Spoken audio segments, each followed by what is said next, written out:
Wonderful Horrors, a Salvia Divinorum ATX extract trip report, uploaded to earwid.org by I Am the Supervisor on November 3rd, 2022. I'd first heard about Salvia Divinorum in the fall of 2005. Ever since then, I've always wanted to try it, but other, usually cheaper and better opportunities always arose, and Sally always was pushed to the back burner. But one day, in October 2009, I was hanging out with my friend Nick, and we had nothing to do whatsoever. He tried Salvia many times before, even up to 120x, and suggested the idea of getting some. We got a friend of ours, we'll call him Joe, to go to a local head shop to get us some. I went with Joe to get it while Nick stayed at his house to make his room as trippy as possible for the experience. We only told Joe to get 20x or 40x, but it came back with 80. I had no idea how strong it would be, but I wasn't about to complain. In about 20 minutes, we got back to Nick's house. Joe left. His dad had just called him, and he needed to help him with some things around the house. I entered Nick's room, and found that he had set up a surround sound stereo playing Spongle. I knew from previous psychedelic experiences that Spongle is definitely a great choice in music for the occasion. Nick had his brother's bong all cleaned out and set up with a fresh screen. Everything set up with such precision. I could tell this was going to be one of the strongest trips of my life. I packed a huge bowl and managed to light and take the entire hit. I handed the bong to Nick, since I couldn't reach a table and would hate to drop such a nice piece. Before even exhaling, the room started to swirl. The last sober vision I had was of Nick putting the bong on the table, and then reaching up to the drawstring from the ceiling fan to turn off the lights. And then, it began. It felt like my head was rotating around in a clockwise direction, as if I tilted my head to crack my neck and just kept going in a full circle. The entire room turned black, but was flashing blue as if there was a strobe light on. Nick got up, and his legs merged into one continuous tail sort of thing, kind of like the genie from the Disney movie Aladdin. He was floating around in a very fluid, ghost-like motion. He leaned towards me, and began speaking a language I couldn't recognise, but I understood it at the time. He said something to the basic effect of, "Let's go." Words started to appear on the wall behind him. They looked like those neon open signs at gas stations. I can't remember what they said, but I do recall they shifted in colour from red to green and then to yellow, and repeated in that pattern. By this point, Nick was floating all over the room. He still had the genie's tail, and for some reason, seemed to be wearing one of those face masks one would wear to protect themselves against airborne illnesses. I remember thinking to myself how this was one of the most awesome light shows I've ever seen, and how sweet it would be to just stay and watch it forever. Eventually, Nick was back in the chair he was sitting in when I handed him the bong. His face mask was gone, and his legs were back. At the start of the trip, I was sitting on his bed, leaning against the wall, but now I was at the edge of the bed. This was strange, because I don't remember moving at all. Nick asked me how it was, and I asked him how he was flying around so fluidly, and where the face mask had gone. He had no idea what I was talking about, of course, and asked why I moved to the end of the bed. For about 20 minutes afterwards, my movements felt very different than normal. It's hard to describe. They were both light and easy, and hard and jerky at the same time.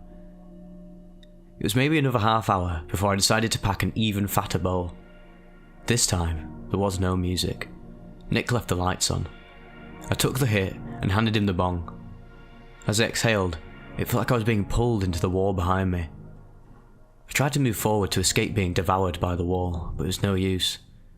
The same head rotation feeling as before set in once again. There were millions of voices all speaking the same language Nick spoke during my first trip. I can't remember everything they said or what their exact words were, but they were telling me to just give up and accept my fate. I don't even know what fate it was that they spoke of, but I decided I would accept it. I really had no other choice, did I? By this point in time, I was inside the wall behind me. As I looked around, everything was incredibly colourful and hard to decipher. I reached out and managed to grab onto the edge of the wall and pulled myself back out to the bed. Everything looked essentially the same as normal, except Nick had a 10-foot wide smile and gigantic cartoonesque eyes. I called him to help me, that I didn't want to go back in the wall, but he didn't react to me at all, and before I knew it, I was pulled back in. This time, it was a forest, and it was very dark. There were trees and lots of lightning, but no thunder. I saw animals I couldn't identify whatsoever. There was this red being hunched over in the distance, maybe half a mile away. I looked up and saw an opening. I grabbed onto it and was pulled back onto the bed, but now, Nick wasn't there. The room was empty except for the bed. I yelled, "Somebody help me!" But it was useless. The wall was already trying to bring me back to the forest again. But this time, the setting was almost the same, except all those weird animals were running away as fast as they could. The red being in the distance was walking towards me. He was about a quarter mile away now.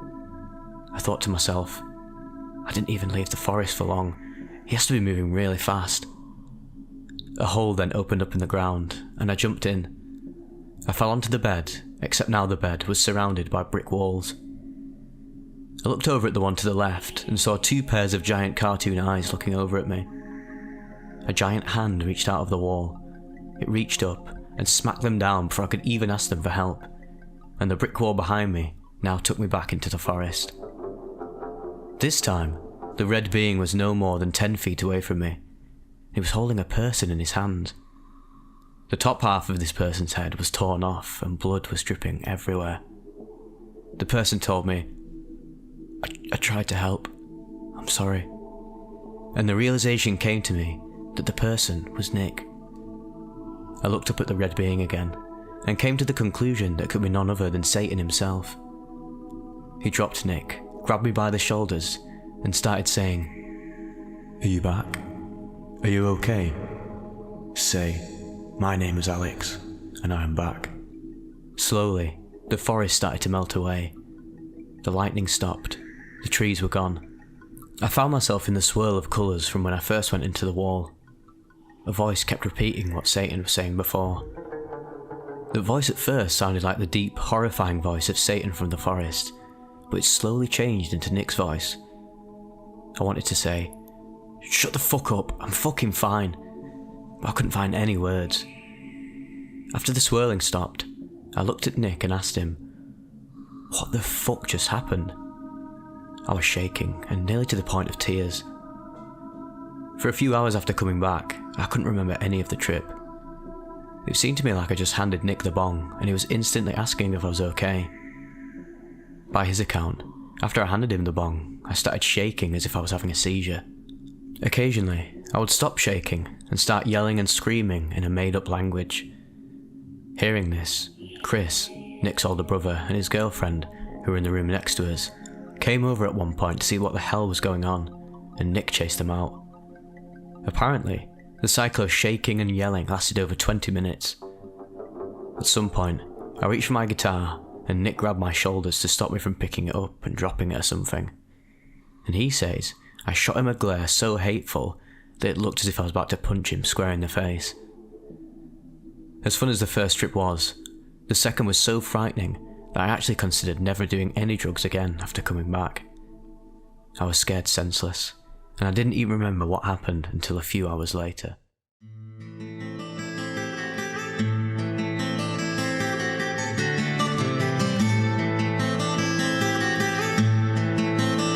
The Octopus and the Cave, a tale of psychosis. A methamphetamine trip report by I Should Be Locked Up. I am writing this report a good 8 years after it took some place, so some of the details are a little hazy. However, of all the drug-induced experiences that I have ever had, this one in particular stands out in my memory. In order to give the reader a feel for the situation, I will first briefly discuss the state of my life at the time. When I was in my late teens, I was a little excessive when it came to the consumption of chemical substances. I put myself through a lot of dodgy situations. I met some of the most fucked up, dangerous people I have ever met. Unfortunately, the lack of education coupled with illogical laws that surround this aspect of modern society allowed an essentially law-abiding, yet inquisitive teenager the ability to obtain cheap, powerful, mind-altering substances at an age when one lacks the stability and confidence needed to deal with the subjective effects of drug use. However, the story of how fucked up I was as a teenager is a different one to this one, so I'll shut up about it for now. Needless to say that, indirectly, drug use at a young age gave me lots of regrets later in life, many of which I still hold to this day. I had always been fascinated by psychedelic states of mind. Some of the best, funniest and most rewarding experiences of my life have been whilst tripping. When I was 15 I got into acid as well, as to a lesser extent mushrooms, which was great. I had some fun times. However, supplies of acid suddenly dried up where I live. What was a young person to do? I mean, living in a modern urban city where if I'm not into sport, there really is no form of alternative leisure.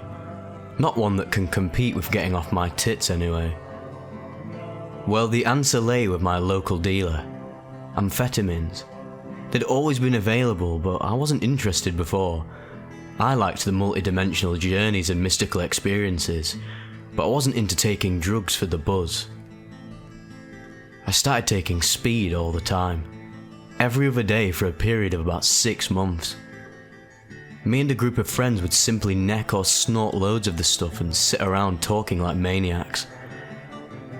The situation was a recipe for disaster and ended with many problems, but then that's a different story. During the height of this speed binging, I felt a need to do something extreme, to experience all this drug could do. I was well aware of the hallucinogenic nature of the come down, be this caused by the drug itself or by lack of sleep or food, so as a desperate act of self-sacrifice, I offered myself up to the insane god by launching myself into a binge to end all binges. For 3 days and 3 nights, me and a few cronies consumed gram after gram of yellow-tinged crystal base. Ira would know. Driving while intoxicated, tripping or extremely sleep-deprived is dangerous and irresponsible because it endangers other people. Don't do it. What I did for those 3 days I cannot recall, but on the 4th day, we decided to drive to a local forest that some other friends had been camping in over the weekend. These guys had been on some sort of drug-fueled pilgrimage, walking 20-odd miles to the woods, then setting up camp within its darkest depths. But then it was the summer, and a bloody lovely one at that. So the scene was set. My plan was to stop taking speed the night we got to the woods, and then let the effects of 4 days of binging take effect to see what happened. I suppose I thought at the time that this would be a grand finale to my amphetamine trip, a last blast before I quit. Unfortunately, it didn't prove to be so, but again, that's another story. We finally made it to the forest. Me and 2 others plus about 4 or 5 guys who were already there. We had all been taking speed, but only I had been on it for 4 days. The night passed and we joked and laughed round the campfire. We got real stoned and took the last of the speed. I remember everyone talking about a multicoloured bubble that had enveloped our group, cutting us off from the outside world. At first light I was starting to feel kind of unstable, like being in some eerie waking dream. I felt the urge to walk, to explore the beautiful area we were in, that had, until that point, been shrouded in darkness. So I went off, my only intention being to gather my bearings. From this point onwards, I slowly start to slip into the most bizarre, quasi-schizophrenic state of mind I have ever been in. The visuals of LSD or mushrooms can be pretty intense, but I know that it is the effect of the drug that is causing them, and they move so fleetingly and quickly that it is more like watching a show that you know will be over. The state of mind I found myself in that morning was incredibly real. It was like the world gradually changed around me, over a period of many hours. What started as an idea or maybe a delusion in my mind slowly seeped into reality until it took over. It wasn't like I had a physical rush that brought on the effects. It was real.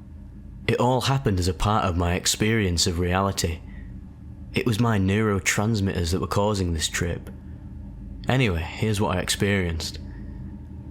As I walked, I started to think of an idea about how the forest could be inhabited by fairies. I started following the small tracks, maybe animal tracks, that weaved around the plants. I realised that in some places, there were more tracks than others. and many of the tracks appeared to lead to places, i.e. a certain large tree or the river. There was a river running close to where we were camped. As I wandered around these tracks, it seemed that there was a certain intelligence in the way they were designed. This thought developed into a feeling that I was being led. I saw figures and heard voices, the backs of little men brushing just ahead out of sight in the undergrowth. They felt friendly, like guides, not too similar to people, like little woodsmen. I could hear their voices, feel their intentions, and I felt that they wanted to show me something of the real nature of the forest. These became the woodsman fairies. Following the woodsman, I took up their offer and tried to open up my mind to what it was that I was being shown. Firstly, they took me to the river, where there were great banks of mud. The banks looked like cities. The dirt was sculpted like a natural form of architecture. I saw the river as a teeming colony of faces and intelligences, big frog-like creatures protruding from the banks, wallowing in mud, belching and burping. The woodsman informed me, through some sort of telepathic link, that these strange creatures were the mud fairies, messy things that didn't care much for people, creatures of earth and water. A lot of the visions and information that I saw on this trip I cannot now remember, but there was more detail than I can recall. After this, I was introduced to the trees. Someone called the men in white coats, please. I saw the trees as they really were. Beautiful and ancient, each with its own heart and mind. More ancient and wise than man could imagine. They were great spectators on the world, aware of the comings and goings of mankind, but aloof. They existed here in this world in their true form, powerful creatures in control of the woods. I saw them writhe and give off light. I felt great waves of ecstasy as I felt the joy in which they lived. The woodsman told me that they were the most powerful of all creatures in the wood, and that they could control my experience here. Whilst I was under the trees, I was in their control. Many more revelations I received as I gazed upon the trees about the true nature of nature itself, its power, yet also its beauty. After I had realised the true nature of the trees, the forest became like a living world of intelligence around me. It was incredible. I was amazed at what I was experiencing. I was totally lost in it. I was given a tour of all the features of the wood places that would look like ordinary forest parts to the normal eye, but to me and my woodland friends I saw cities, roads and palaces. After a time, they brought me to a deep part of the woods, a dense area of pine and yew, very dark and brooding. This, I was informed, was the dark forest, a place of trees that had gone evil, lost their light and hated men. If I entered, I was warned I would go insane. They would take my soul and show me terrifying visions. The place oozed horror, and as I gazed in, I saw some monsters lurking in the darkness.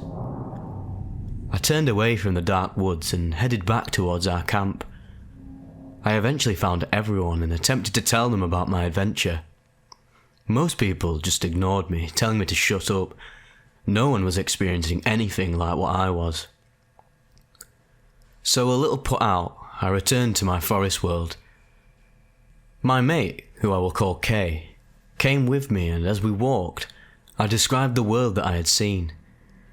Kay started to make up his own ideas to add to the story, as if what I was experiencing I was making up, as a story.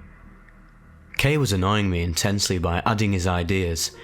He seemed like a fool who didn't realise that what I was telling him was real. So eventually I told him to piss off. He obviously was a bit put out, but then he should have realised what I was going through. Now things really started to heaten up. The forest enveloped me more than ever, but I felt that there was more to come. I came upon the dark forest again and realised that the dark woods were a gateway into the heart of this forest trip. I figured that if I could enter and pass through the dark forest, then I would discover something incredible on the other side. So I set off. As I walked, more like stumbled now, the evil forces of the dark forest tried to entice me. They tried to lock me inside their trunks. They showed me the trapped souls of men who had fallen prey to them, twisting visions in the corner of my eyes of screaming, tortured souls. I felt hands pull at my back. At one point I had an incredibly realistic hallucination of a man running up behind me with an axe, screaming as he hit me. I turned in shock and he vanished.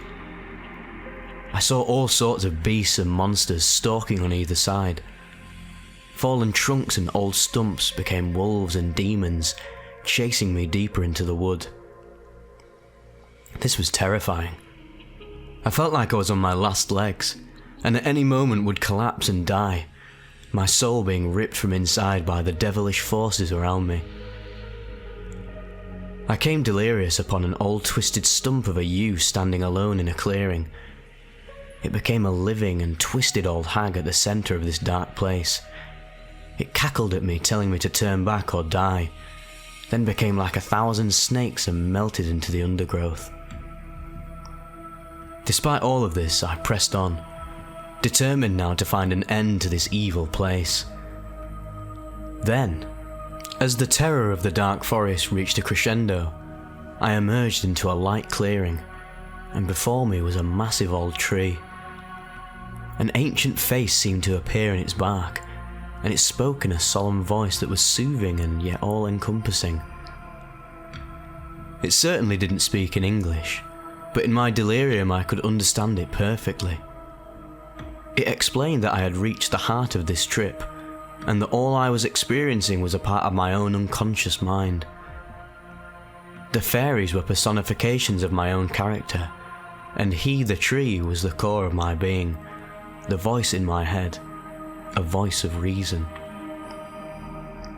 I had been through the darkest recesses of my mind to get there, yet my mind was vast as the forest around me, and that wherever I went from now on, I would be within my own mind, and could, if I chose to, learn more of myself the further I ventured. Everything the tree communicated made sense, and the vision of the fairies seemed to fall into place around me. I pressed on into the wood, determined to find something. By this time I was extremely fatigued. I was staggering around, talking to myself in the trees, and must have looked a right mess. The whole experience became more and more unpleasant. The woodsman seemed to have pissed off, and I kept thinking wild fairies who lived in the bushes were coming out and poking me and whispering about me behind their backs. Suddenly I found myself in a clearing. 2 huge trees had fallen down side by side. One had opened up a cave-like hole with its roots, and the other had gone the other way, its branches flailing in the air. I stared at this vision, and as I did, the cave deepened, becoming a long, infinite tunnel, and the fallen tree writhed around like the tentacles of an octopus. I almost dropped to my knees with an overwhelming sensation that I had found something meaningful. The dark cave and the octopus. What it meant I didn't know, and still don't.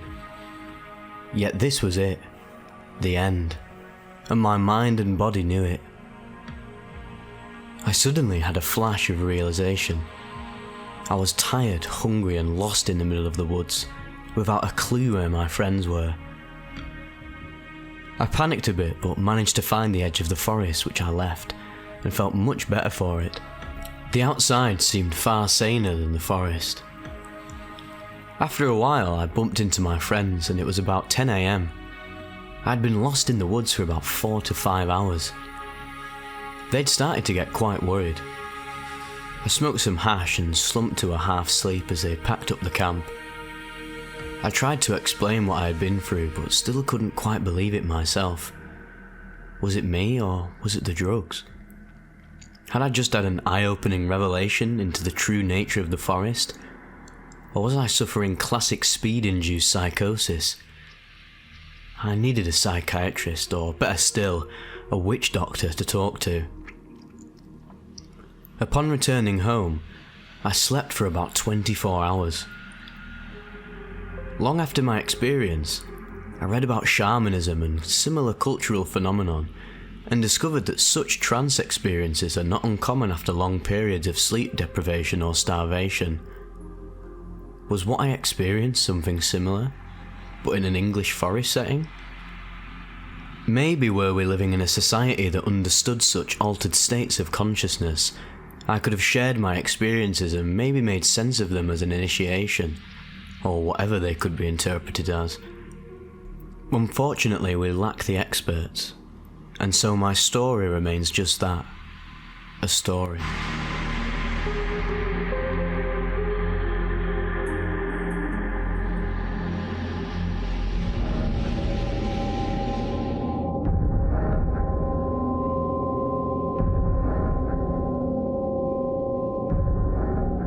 Salvia divinorum is a terrifying substance. More accurately, my personal experience with Salvia divinorum was a terrifying occasion. My salvia trip was the most traumatic and humbling experience I've ever known, and I am permanently changed because of it. This absolute mindbender happened at the beginning of November, shortly after I turned 21. One evening, an acquaintance of mine and I were bored of the typical college student routine. He and I had always been obsessed with drugs, and we had talked about smoking salvia for quite some time. On this chilly night, we decided to put our plan into action. With hopes of tempering our restlessness, we set out on quite the adventure. It was a school night, but we were both done with our studies. I had taken 60 milligrams of Adderall much earlier in the day, and I was gradually coming down, so I was moderately depressed and irritable at the time. Overall, I would have called my mindset neutral. We drove to a local unnamed tobacco shop. Upon entering, we immediately scouted out the salvia and purchased the strongest variety available. The package said the potency was 700x. It was very expensive. We obtained a water pipe and disappeared into the back of the shop. The setting was strange and foreign. We were in a large dark room, empty but for our presences, silent but for an occasional Nirvana song emitting from the jukebox. Egyptian murals were on the walls and looming couches were perched throughout. Everything was dim and somewhat indiscernible. There was a TV on in the corner. An episode of The Simpsons was airing. My acquaintance packed the pipe and offered me the first hit. I gladly obliged. The lighter we were provided was strangely neon or fluorescent in colour. I noted this and filed the thought away with the rest of my present apprehensions. Indeed, I was silently terrified. Drugs of a hallucinogenic nature have always had a strange effect on me, and often I find that even marijuana is overwhelming. Hallucinogens make me feel as if I'm on the verge of insanity, suspended in a strange altered reality that has always existed but usually remains unconsidered. Would this experience transpire differently? I had dim hopes. Since I had done salvia once before, I felt I was at least partially prepared for what was about to happen. I was dead fucking wrong. I lit the herbs and sucked long and deep. The smoke tasted musty and strange. Undaunted, I held in the smoke for as long as my lungs could bear it. My acquaintance took a generous hit during this brief calm before the storm, and I watched him with delight. Doing drugs is exciting, I thought to myself. After several more seconds, he and I exhaled simultaneously. A few more moments passed. I was in a state of guarded sobriety. My body was tense with anticipation, and each passing second felt deliberately long and unbearable. Then, it started to hit me. "Uh-oh," I said aloud, as I began to sink into the couch and my vision blurred and intensified. In retrospect, this was a perfectly fitting thing to say. It not only constituted an understandable apprehension, but it was also my last conscious thought before entering what I might inefficiently call Horrorland. I was almost immediately thrown into this altered reality, Horrorland. Hostile and unforgiving in nature, yet ironically whimsical or humorous. And it was without question the worst thing I have ever known. Since time had no meaning during the trip, it is difficult to speak of time. but for the sake of making sense of my experience, I shall attempt to discuss the following events in chronological order. In any case, there was no gap of time between my last conscious thought, "uh-oh," and my perception of the entirely warped reality I was situated in presently. I perceived of no time at all, in fact. As far as I could tell, I had always existed in Horrorland, and I would remain there forever. I couldn't recall a single memory or recognise anything familiar or comforting. This was my existence. It always had been, and it always would be. Absolutely no question about it. Describing Horrorland is extremely difficult. I feel it's actually indescribable. The concepts and relationships therein were devoid of reason, order, and sense. As such, I cannot use any word or phrase to express Horrorland with complete accuracy. It would be easiest if I imagine and describe how it might have looked from someone else's perspective. Not that anything could have existed outside this new reality, but an outsider would have seen a strange sight. To consider from a distance what I saw subjectively, perhaps as an image placed in the middle of a TV screen for easy observation, would have probably been equally terrifying. I should imagine, first, that the whole image was of a strange colour.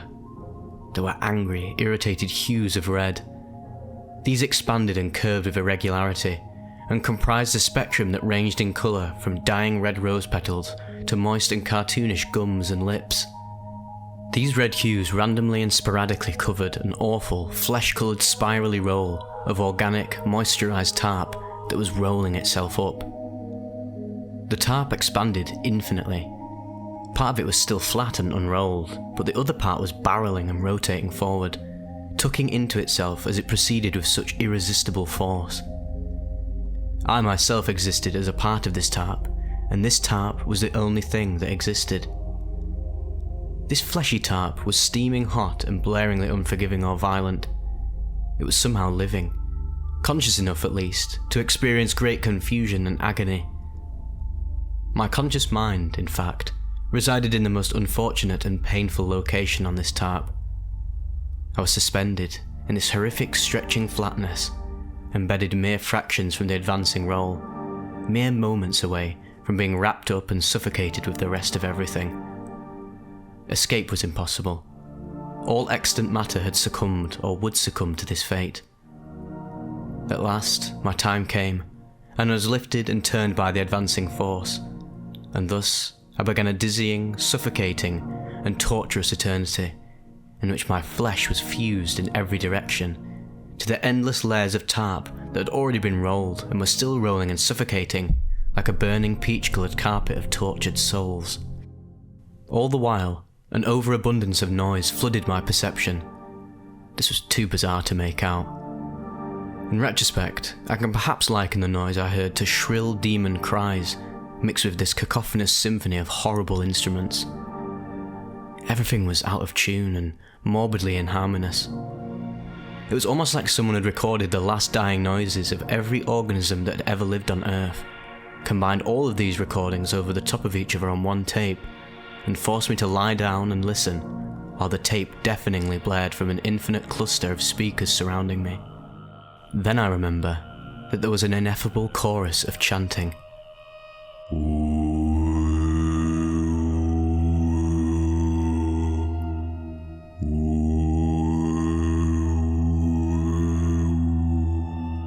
With each this horrible chorus increased in volume and moved 1/2 step higher in pitch, and with each the chorus maintained the volume and pitch of the directly prior to it, obviously with slightly different inflection.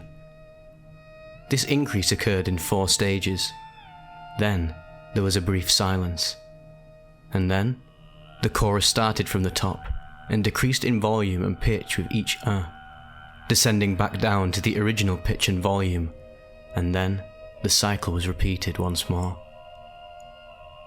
These images and noises kept repeating and resetting. I was moments away from being rolled, then I was being rolled, then I was suffocating within the infinite depths of the roll, then the process repeated. I cannot truly say how many times this happened, but each time was just as horrifying and painfully uncomfortable as the last. It was the most overwhelming and powerful feeling of claustrophobia I have felt. It was like I was one insignificantly tiny pore amidst an infinite sea of duplicates, an endless and immeasurable cluster of minuscule pores condensed so tightly together that they were crowding into themselves and then compressing into nothingness. Still, the pores were too small to be perceived by an outside observer, hence the role of a fleshy tarp would not have had any speckling. Each of the tiny pores represented a different person, and the people I knew were the pores that existed closer to my poor self. Ill-timed pun, I know. The pores that had been rolled up already represented people who were dead. Being violently rolled up represented the passage of death. The worst part? My poor acquaintances were somehow communicating their disgust and contempt for me. I had no command over my senses, but I still managed to understand their horrible thoughts. Somehow, I was responsible for this madness. Even further, all of the death and suffering that had ever occurred were entirely my fault as well. Everyone loathed me. I was scum. I'm not sure how I could have been responsible for such an odd event. This seemed illogical. Certainly I was not nearly powerful enough to cause such terror and destruction. But then again, in this warped existence, anything might have been possible. In Horrorland, there were no perceivable laws of time, and there were definitely no laws of space. I existed as a replication, and my consciousness was replenished and teleported time after time. There were no tangible faculties from the real world, only strangeness and horror. I could perhaps compare the entire thing to being caught beneath the bottom stair of an escalator, one that is made of a wet, flesh-like, membranous substance rather than metal and leather. This whole time, my frame of mind was chaotic. I had no control over my thoughts, but was able to shift my perspective with great effort. I managed to free myself of this terrifying, fleshy roll several times, but my view from the outside was no better. For each time I was freed, I looked back and saw these horrible eyes turning to meet me. Then, I was slowly sucked down into the hellish realm once again. Resistance was useless. This place refused to leave me alone. It was me, and I was it. We were bound, linked, destined to exist side by side in unparalleled anguish forever and ever. I was helpless, infantile, pathetic, unrefined, inferior, and emotionally plagued. When I did manage to shift my perspective, the images of Horrorland from the outside were sinister. I don't know how to describe this. It haunts my innermost thoughts. What I saw was a gigantic and evil, living mutilated thing. It spanned the entire frame of my vision and was the only thing I knew or ever knew. It was an enormous, frightening, mangled pouch of flesh with parts of a face. It was covered in an unkempt hide and spackled with dry, leathery skin and two patches of hair that resembled eyebrows. It was convulsing hysterically, laughing oafishly, undulating violently, bearing down on me with wide, malevolent eyes. A giant putrid mouth opened to reveal infinite rows of jagged, tearing teeth, suffocating me with random bursts of noxious black smoke, feeding or morphing me into it with sadistic relish, intending to consume me in a repeating cycle, awesome and endless, unchecked, all-powerful, the epitome of insidious. This indescribably evil image was repeating frame after frame. It was forever. It was everything. I could only assume that I existed within this horrible thing. Then I would be sucked back inside, where a different eternity awaited me. My soul was wailing with anguish and torture. This was the worst terror imaginable, and I would not wish it on anyone for any reason whatsoever. I felt like a confused infant, hysterical and panicky, suffocated and enclosed for no reason. Or perhaps a conscious amoeba, submerged in strange liquid under sadistic experimentation. Again, this membranous rift, this fleshy tarp, was crushing into me with intense power and determined persistence. There was no mercy, no compassion. Instead, I was hopelessly trapped in this wet, aggressive, rotating chasm that existed just beneath the normal world. In this way, the experience was brutally humorous. I sensed mildly that some sadistic supreme being was controlling what was happening. The being was clearly taking pleasure in my emotional and physical suffering, for he or she or it chose to tempt me with fleeting images of relief while keeping me confined to Horrorland. Indeed, I remember seeing images that I could recognise, but only briefly. I saw my acquaintance in several flashes. I also remember seeing The Simpsons on TV, but even so, I could not remember what these things were or what they meant. Nothing made sense, including myself. My ego, my perception, so far as I could tell, was meaningless and non-existent. I was not I. I just was. I was in an unwilling state of oneness with this bizarrely fascinating, yet extraordinarily horrifying place. I felt entirely helpless and exposed. I could neither move nor speak. I cannot write of this without getting chills. It was so evil and indescribable. Interestingly enough, I felt no pain, though I remember feeling wondrous discomfort. The entirety of what I might inaccurately call my physical body was subjected to a relentless stretching, coupled with the feeling that trillions of ice-cold needles were pricking and jabbing at my skin. At the same time, I felt enclosed, suffocated, surrounded, and drenched in sweat. The fleshy wetness of this living membrane was destroying me, and I knew, with pure certainty, that there was no escaping this torturous hell. Then, everything changed. Even more so than before. The place was utter chaos. Every tangible faculty was dissociated or segmented into its barest and most essential fragments. Things were morphing and forming and fusing into each other randomly, and I couldn't recognise where or even who I was. Blurry ridges of oscillating, cartoonish colour were expanding and snaking before my eyes, coalescing and piling together erratically, circuitously, and repetitively forming this terrifying and massive rift zipper that was violently bursting and tearing and shredding through reality. And the rift was going to shred me too. I was being sucked towards this destructive rift. I was even becoming it. All of my past traumatic memories came flooding back to me in an instant. I could remember every single instance of pain, scorn, emotional abuse, sickness, and tragedy from my life simultaneously. Each instance was replicating in my mind with horrible, horrible stubbornness. "What are you doing? Get out of there! Get out of there, eh? Don't go in there. What have you done? What have you done, eh? Eh? Eh?" A is my alias here. My mother and father were there too, as were my sisters and our old family pets. They were all grouped together, just outside the rift where I was confined, sneering at me with utter disgust and disapproval. Overwhelming waves of guilt struck me. I was solely and directly responsible for every single instance of suffering or bad fortune that any person had ever experienced. I felt I must pay for my actions. I've described all of this very poorly. Again, I simply cannot describe Horrorland accurately.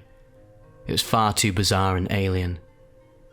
What I can say, though, is that this existence is what I knew for a painful amount of time. My existence was a repeating cycle, a giant, inexhaustible gear of duplication. I was trapped there forever, with this horrible entity that endeavoured to consume me, or even fuse with me, aggressively and unceasingly. It is painful and scary to reconsider these things. It is almost overwhelming. The more I think of it, the more I realise that this trip was basically a huge set of impossibilities or paradoxes. I had no control of my senses, but my senses were overwhelmed. I could smell without smelling, hear without hearing, see without seeing, taste without tasting, feel without feeling, and also think and perceive without actually thinking or perceiving. I was dead. Then I was alive, but feeble and frail. Then I was very much alive. Then I was dead again. And then the cycle repeated again. I lost track of everything because there was nothing to even keep track of. I was no longer a thing because things no longer were. Everything was destroyed and it was all my fault. This whole trip lasted for too long. Long enough for me to take action. Although my mind was elsewhere, my physical body finally started and kicked into survival mode. Fight or flight. My acquaintance and the smoke shop employees later told me what I did. At first, I was convulsing on the ground. I was making guttural, grunt-like noises, and they were worried that I was having a seizure. After a few minutes, however, I stood up and walked out of the room and toward the exit. I collided with an employee on the way and rammed headlong into the glass door when I tried to leave. I eventually made it to my acquaintance's car. At this point, I was still seeing the alternate reality I described, so instead of trying to collect myself, I circled the car frantically and pulled on the door handles. They were locked and I was confused. Sense and order were slowly returning to me by this time. I muttered something about nuclear holocaust and spread my arms over the top of the car. I rested my head on the sobering coldness of the roof, calming myself down and taking deep, refreshing breaths. I found with much relief that I was starting to remember things. At first, I could only remember and understand my most basic concepts of reality: light, darkness, colour, noise, and then larger and more important concepts and ideas returned to me. My species, my sex, my name, self-identity. Then I could remember still more important concepts: definitions, essences, beliefs, thoughts. This entire rejuvenation took a mere 5 minutes. I spent this entire time leaning against the car. Finally, everything came into place, and I could understand this current reality again. I was flooded by relief, but overcome by embarrassment. I started to realise how foolish I must have looked mere seconds ago. My acquaintance made sure I was alright, and we walked back into the smoke shop. We were greeted by a chorus of laughter and jesting. Everyone thought my clumsiness was hilarious. At first, I was shocked by this lack of sympathy, but I realised they were merely joking, and in any event, nothing was as bad as what I had just experienced. I didn't care that I had looked foolish. I was just immensely glad to be part of a normal, ordered existence again. I shouldn't say again, because it felt like the very first time. I had somewhat of a revelation even. It dawned on me that life is fragile and precious, and that I should cherish each moment through loving, laughing, listening, and learning. I realised how utterly privileged I am. I'm an American. I live in a country of pleasure addicts and the blissfully lazy. My parents are kind enough to pay for my college education, and my future is promising. I have the most beautiful and desirable quality: control over myself. I am reasonably free and unchecked in my pursuit of pleasure. I am extremely lucky and even spoiled. I considered these things very deeply as the night wore on. My acquaintance and I smoked the rest of the salvia, and this time I was able to control the trip and nothing bad had happened. After about half an hour of broken conversation, we decided to call it a night. We were both exhausted and stressed. I, in particular, was still jittery and anxious. During the drive home and for the rest of the evening, I spent a significant amount of time trying to compose myself. My mind kept recalling images of the horror I had just undergone. The fusing, shredding, ripping, destroying. In retrospect, I might compare this experience to being stuck on God's scroll of life. In Horrorland, God was ravelling the scroll as time proceeded, tucking all past life into a giant roll of Earth's history. Existence as we know it now was just one part of a timeline. I saw the passage of time from prehistory to history to the present. Ages frittered away in mere seconds. Life evolved from simplicity to complexity, and all the while, death loomed around the corner. I had glimpsed life's beginnings. At one point, I think I even became a single cell. It was awesome and cathartic, yet horrible and traumatic. A month and a half has passed since the trip. I'm not doing too well. I've had a history of mental illness, and I think the salvia provoked some latent symptoms buried deep within my psyche. I constantly reminisce on bad memories now. I cannot find any joy or happiness in my childhood recollections, only terror and confusion. I notice things I once ignored. I see evil in things I once noticed. I ignore things I once cherished. I am afraid, and I am alone. But I am better off. The experience was cathartic. I see now. It's difficult to describe what I mean by this, I just see. I recognise the error in my ways and care more about setting things right now. I'm more apologetic, and I admit when I'm wrong. I lie less. I think I'll be okay again, somewhere down the road. The salvia trip, I think, alerted me of what I have been doing wrong, and as I gradually fix these things, I will come into happiness again. I will evolve and grow into a comfortable acceptance of life and an embracive interest in causing good to flourish. I just need time to recover. By our standard of time, the trip had probably lasted for about 10 minutes at the most. Though insignificant, this was enough time to change me. I feel I am altered irrevocably and drained unnecessarily. But I am changed for the good. Stay away from salvia if you want a fun experience with a recreational drug. Salvia is not that type of thing. It is a trip into your soul and spirit, an inquiry into the deepest and darkest essences of nature and existence. If you're in need of clarity or emotional reconciliation, on the other hand, I urge you to smoke salvia. The experience is humbling and ironically lucid. It will help you get on the right road again. It will expand your mind and open your heart. But most of all, it will fill you with terror so complex and unfathomable that you will have no choice but to examine yourself introspectively, and you will be all the better for it. I hope I never go back to Horrorland, but I think I will. It is calling to me.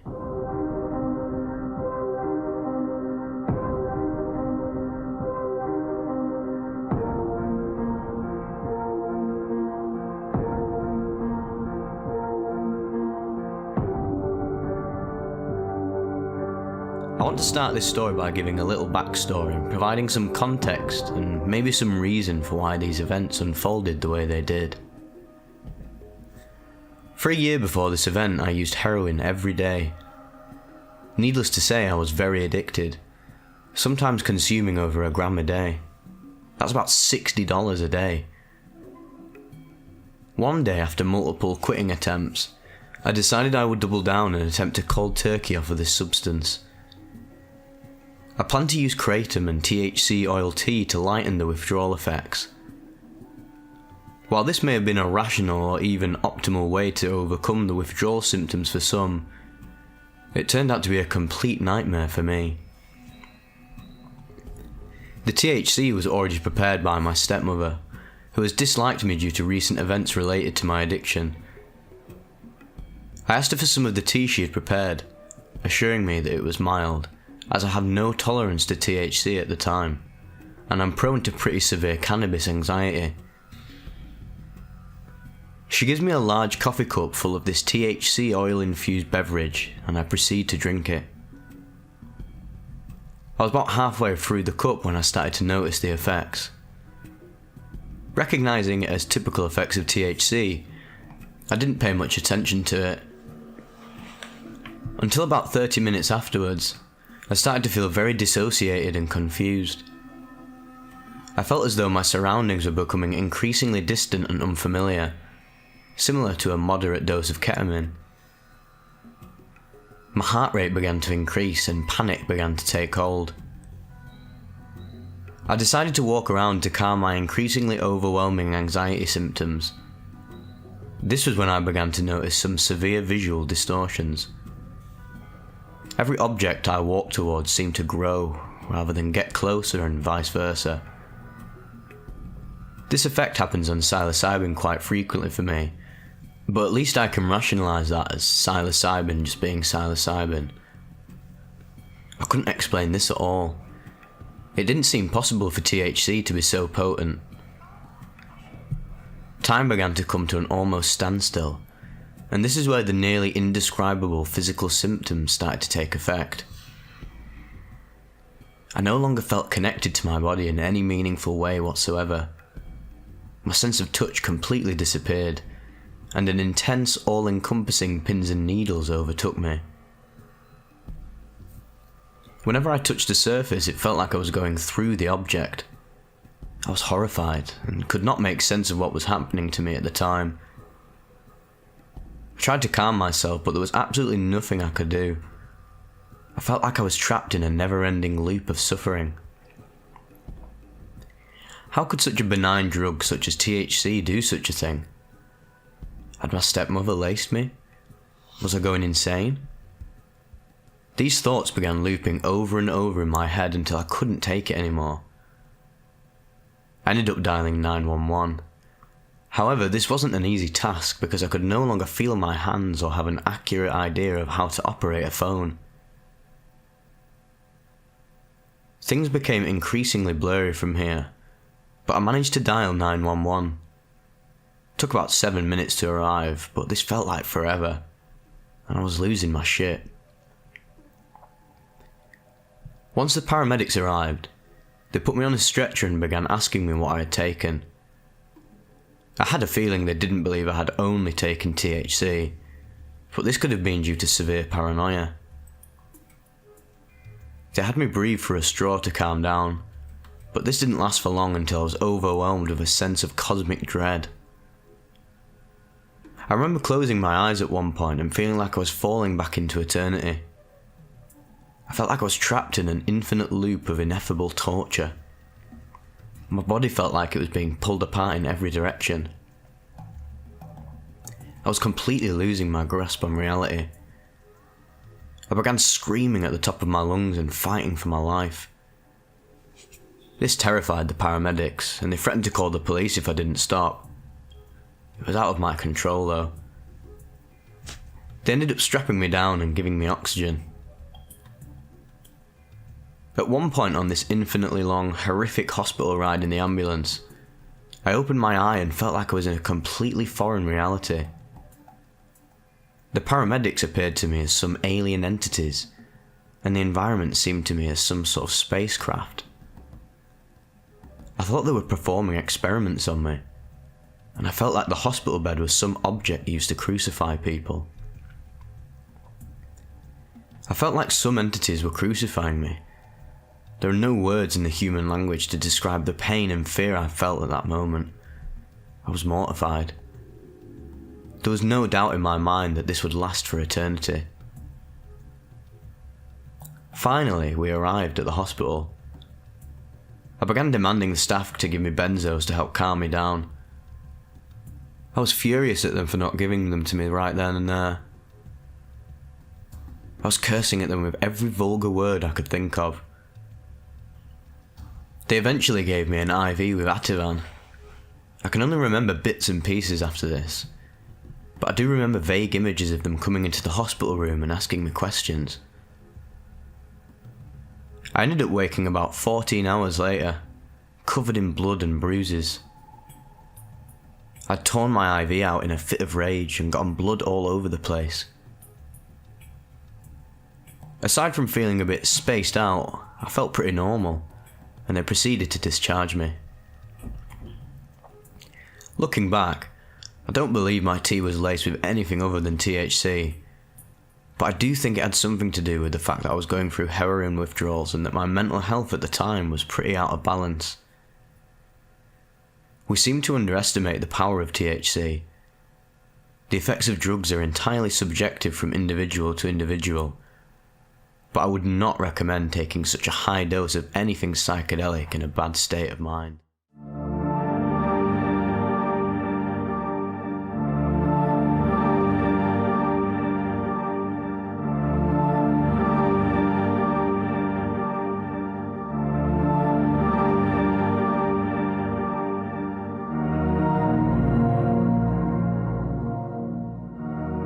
I went to hell and back to be able to tell you this.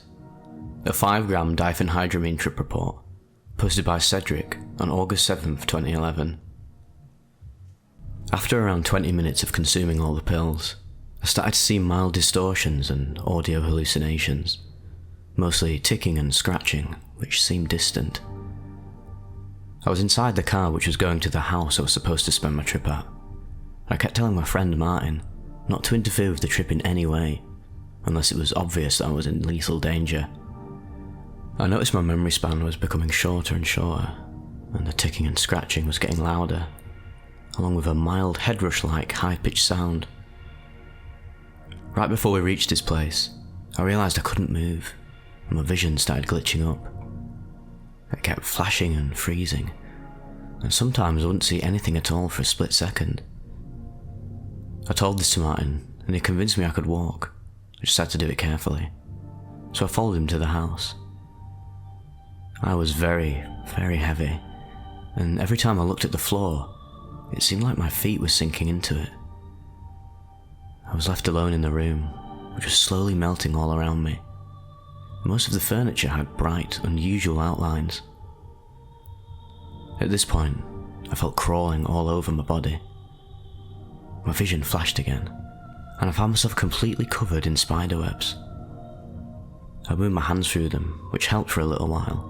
My hands would go through them and they'd fade, but the webs would come back almost immediately. I could feel the sticky sensation on my skin, which made them seem just as real as I was. Then, there was a loud knock at the window. I turned around to see someone standing behind it, so I opened it. I heard music coming from outside. It was different from what I heard during my last trip, but strangely familiar and similar to it. "Let's go, Cedric," said the creature, and I climbed out the window without much consideration. It was extremely hard to walk. The grass and the trees seemed grainy, and it looked like they were moving, crawling, breathing and living. My sense of time was severely distorted. A few steps would feel like an eternity, or would just black out and confuse fairly long periods of time for a single second. We were heading towards the music, the creature walking a few steps ahead of me. After a while, I started noticing lights, probably torches, amongst these trees and hundreds of moths around them. The air was full of moths, and they would land on me and fly around. I tried my best to keep them out of my face, failing miserably.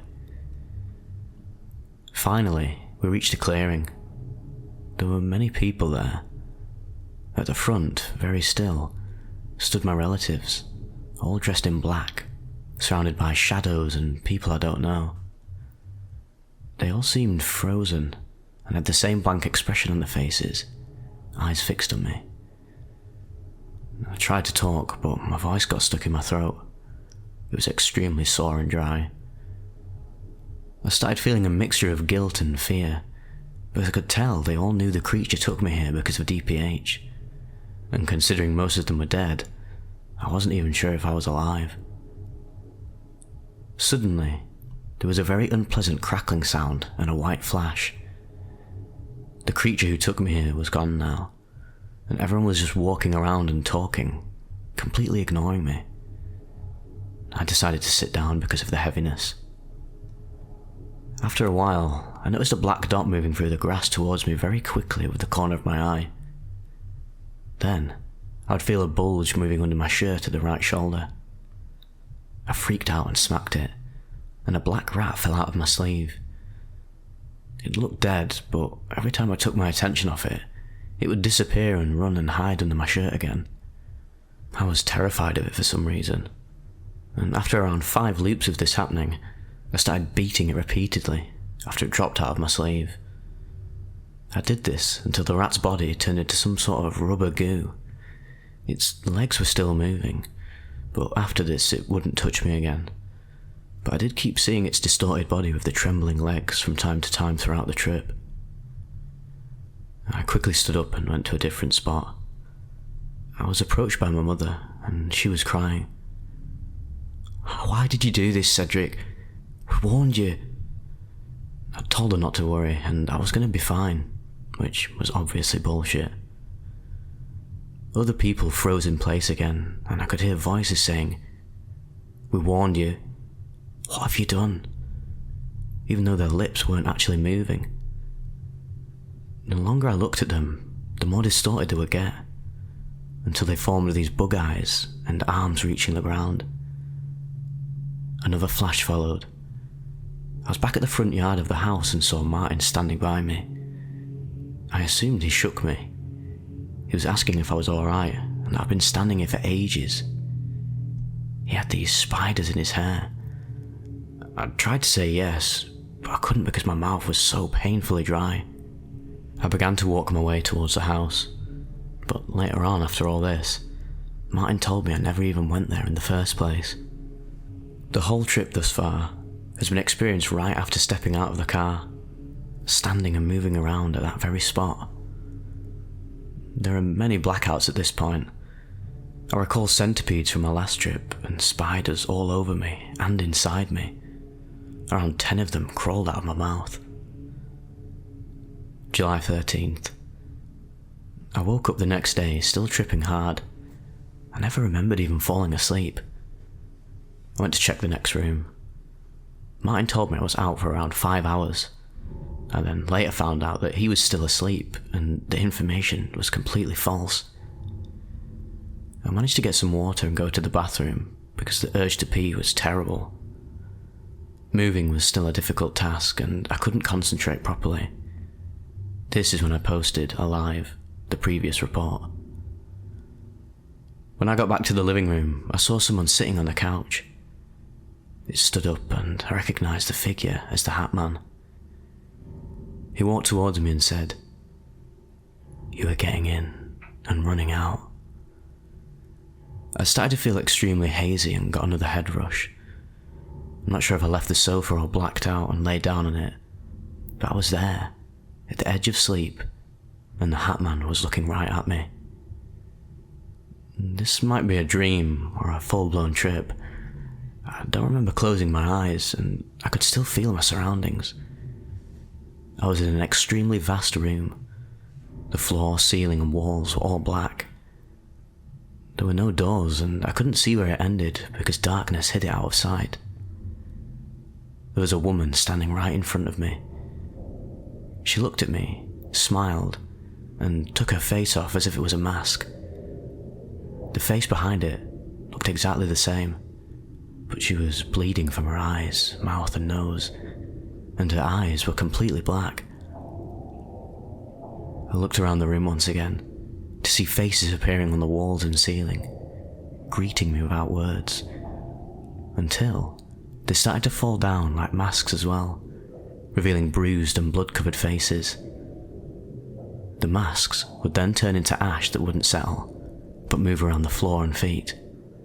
That's about all I can remember from this stage of the trip. After I snapped out of this, I laid there for a while, feeling my heartbeat rapidly. The Hat Man was gone. My hallucinations were mostly audio now. I heard lots of incomprehensible whispers and quiet singing. I posted on this thread again and decided to go to sleep for real. I was so very tired. This time, I drifted into a deep, deep sleep. After a while had passed, I realised I was sleeping. My vision was completely black until this room began to appear. It was small and grey, its door open, displaying nothingness.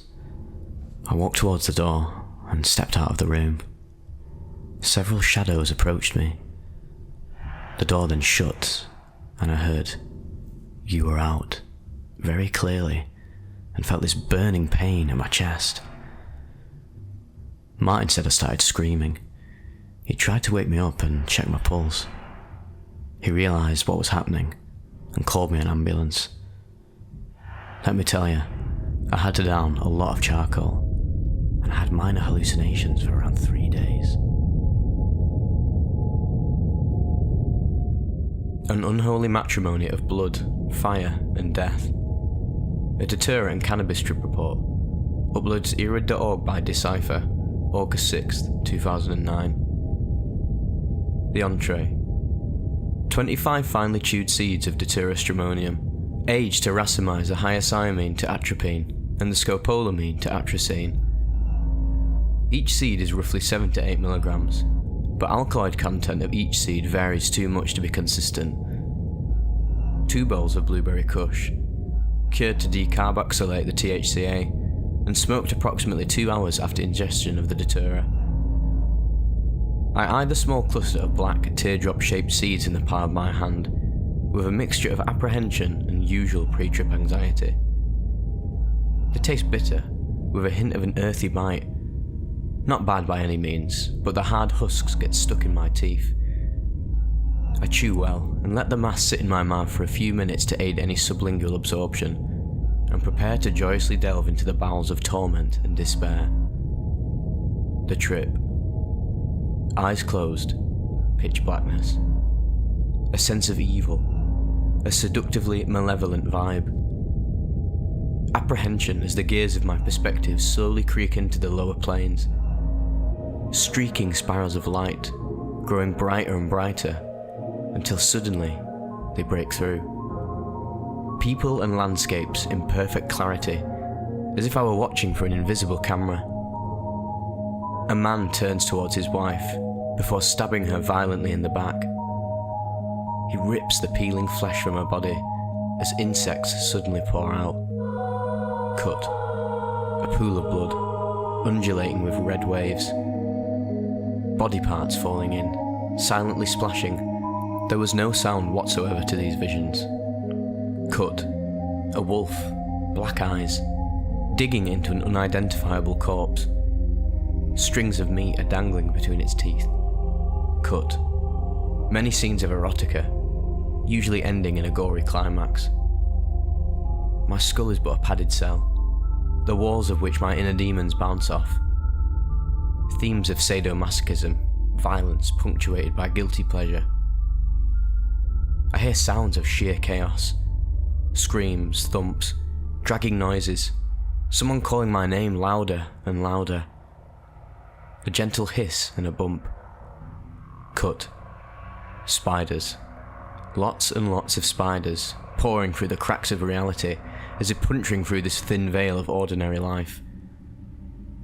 I feel things gently running over my body. I don't open my eyes. Cut. Swinging bodies on nooses, burning, fire, blood dripping as maggots squirm into the quivering flesh. I'm carrying on a conversation with something, but I do not know what. My mind echoes with distorted fragments of meaning, snippets of grand truths ripped from this primeval chaos. Lots of blood, death, churning corpses being flayed, rotating scenes of razor-sharp blades dissecting through my mind. I contemplate the nature of fear in all of its manifestations. Here, there is true, unmitigated terror. A woman reaches back and rips the top part of her skull off. A horde of black moths flies out. I hear the whispering voices of angels. Cut. I lift my eyelids and stare into the darkness of my room to find relief from the torrential deluge of demonic imagery. My wall is covered with crawling black things. Posters in my pull-up bar, dimly seen in the non-existent light, are bending at absurd angles and then popping back to their rightful shape. Swarms of gnats have infested my room, making the darkness heavier with their presence. The wall shudders as its cracks begin to disgorge countless more denizens of the shadows. I have welcomed in the eldritch beasties of the night, and am here to pay them homage. I close my eyes again, and sink further into the welcome depths of hell itself. The aftermath. From the intense effects that I was experiencing, including open-eyed visuals, auditory hallucinations, and a quite intense mental trip, I expected that I had ingested too much of the tropane alkaloids, and that I would undergo the typical 3-day delirium that comes with an overdose. However, I woke up the next morning feeling nothing but refreshed and revived, with great exhilaration. There was also no anticholinergic loss of cognitive faculties during the experience, which I usually feel under high doses of diphenhydramine and the like. My best guess is that marijuana synergizes wonderfully with the datura plant, In India, the combination of smoking datura metal with cannabis is supposed to unify Shiva, the male spirit, with Shakti, the female spirit, and that this combination allowed me to experience a form of divinatory visions and open-eye deliria without being overly toxic or long-lasting. I wouldn't recommend this combination to anyone, without first starting at low doses of 1 or 2 seeds, and working your way up gradually with much time in between the doses. Datura is known to stress the cardiovascular system, and the combination with marijuana can put a great toll on the heart. Combine carefully, and with low amounts. Silent meditation in the dark is good for best results, but I've also been able to use stramonium before sleep for lucid dreaming purposes. Typically, the trips manifest with an air of seductive evil, bloodshed and death to them, things that I greatly enjoy as an alternative to the cliched puppies and flowers atmosphere of most traditional psychedelics. Tread the tropane waters carefully. Here there be demons.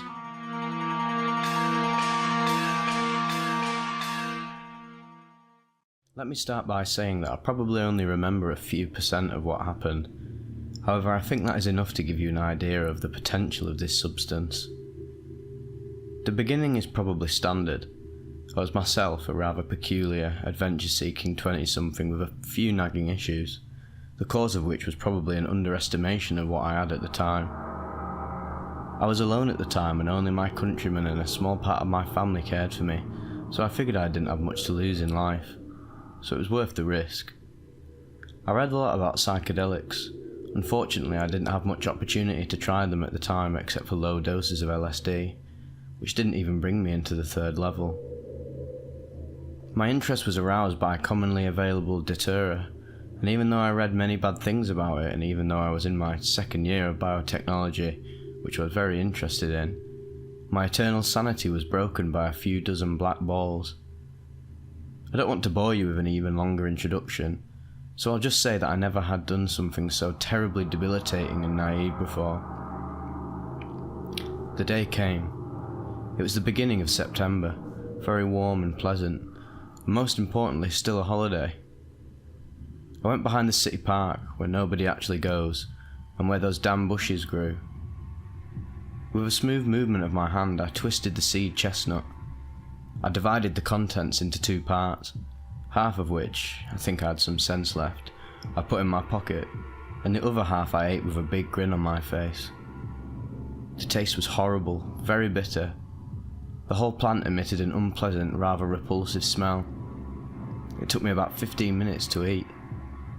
I wanted to bite the seeds as well. As I said, there was no great fear. I was convinced that after such a large amount I would avoid all the horrible effects described by other eating peanuts. For the next 3 hours I did not feel any effects apart from a growing slipper in my snout. Fortunately I was prepared for that, at least I thought so, and I stocked up on 1.5 litres of mineral water. It was still early, only 2 PM. From that moment things started to happen. I'm going to write very chaotically now, because as the phase progresses I only remember parts of it. I will mark this moment as T plus 1 hour. Everything blurred terribly for me. It looked damn blurry. I was spitting without saliva and talking something to myself, sort of comforting things. I remember constantly drinking water whilst choking on it. I had a terrible drip in my mouth, but not that it was dry, just cinnamon. My tongue was dry to a crisp and there was nothing I could do about it. The water didn't help. It didn't seem to be wet. The sun also bothered me despite my sunglasses. An old lady was walking next to me and I asked if I knew where a wild rose grew here. I was surprised by both her presence and her question, because when I looked around, it was growing everywhere. She started picking it up and throwing it on the ground. She was terribly abrupt in all her movements, hurrying somewhere. She was telling me that she needed some ingredients for some specifics, and then she said something to the effect that I understood that she wanted to cut off my dick. I was panicking like never before, running ahead, but every now and then I would stumble. I felt very heavy, like I weighed 200 kilos and had legs of melting plastic. I fell, then fell again. I forgot why I was running at all. turned around and was lying on the ground. I was very tired. I think I fell asleep. T plus 2 hours and more. I was sitting on some mulch. There were lots of animals walking around. It looked like my old dream. I was just dreaming. I was shooting some buffaloes with a strange rifle, but they were in a fog and I couldn't hit anything. My friend came to see me. I knew him from primary school, so I was very happy. I talked with him about vacations from years ago, and many other things I do not remember. In general, we talked about old times. I was afraid to be alone, and I was very happy that he came. I wanted to take this opportunity to ask him about one girl I was paying attention to at the time, and suddenly, boom, disappeared. It was just gone. I was scared to death. I forgot. I didn't even remember that I had taken anything. I don't know how to describe it, but I lost my logical thinking. I did all sorts of strange things without any logic. My pockets were full of earth and some leaves, probably because I kept thinking that something was lying on the ground. I thought I had lost my ID. Saw an entry card to some establishment and a bunch of other shit. I ate some grass, some leaves and other greens, because cows eat, ? T plus 8 to 12 hours. Every now and then there were moments of sobriety. Maybe I wouldn't call it that, but such moments in which I regained some logic. The evening came. I remembered the way home, to which I walked for a good hour anyway, even though the road was 10 to 15 minutes long. My friends came for me and thought I was drunk. One time I got drunk. They were the ones who walked me home. Now their hallucinations were walking me away. They were identical, completely the same, only they kept swapping every now and then. One time I had 3 friends, another time 2, and another time 3, but different. As it later turned out, I walked through the housing estate with my arms raised, as if someone was to tow me, and I talked to myself, turning over every now and then. On the way I went shopping. It turned out that I entered a store and started to rearrange the goods together with imaginary friends. I carried some cartons next to meat, and of course the guard fucked me over. Instead of being surprised at what I did, I told myself that it was my boss who fired me. On the staircase I made a total mess. I threw all possible flowers off the windowsills. I visited many neighbours because I forgot where I live. I wanted to cry when they wouldn't let me in. I got to my door. It wouldn't open, so I kicked it. I found the key. After half an hour of effort, I opened the door. I pulled out my gun and took a piss. Just right there on the carpet. Mother came home a short time later, house all fucked up, curtains made into a tent. All the cutlery in the bathtub, everything from the kitchen, including food, I gave to the bathroom, to the bathtub or the sink. The living room is full of earth and some kind of greenery. I probably brought it from outside. The whole house was fucked up. My mother was panicking about what was wrong, and I didn't know what she meant. So I told her I had to make a sandwich with shoe polish because it was healthier than butter. She wanted to call an ambulance, but as I was already quite calm and just sat there watching what was happening on the floor, she let it go, thinking she would sober up in the morning. T plus 20 hours. The second day I slept alternately with Idle lying down. I was terribly hot, ate some cheese but there were white bugs in it. They disgusted me and I threw it away. The hallucinations continued. I had no idea what was what. I went somewhere, I don't remember where. I was sitting somewhere and it seemed to me that I was in a Jewish cemetery. It smelt of corpses. Big 30 to 50 centimetre beetles were walking everywhere. It seemed to me that I was rotting here together with the corpses. I had no identity. The end. Zero memory. Second day at night. The police found me. I was a few kilometres from home in the remains of abandoned withered corn, and a jacket and no pants. How the hell? I don't know. Then all I remember is the hospital, a catheter in my dick, hurt like hell afterwards. IVs, interrogations, family, I'll spare you this. They kept me in hospital for 9 days. After 4 days I regained consciousness.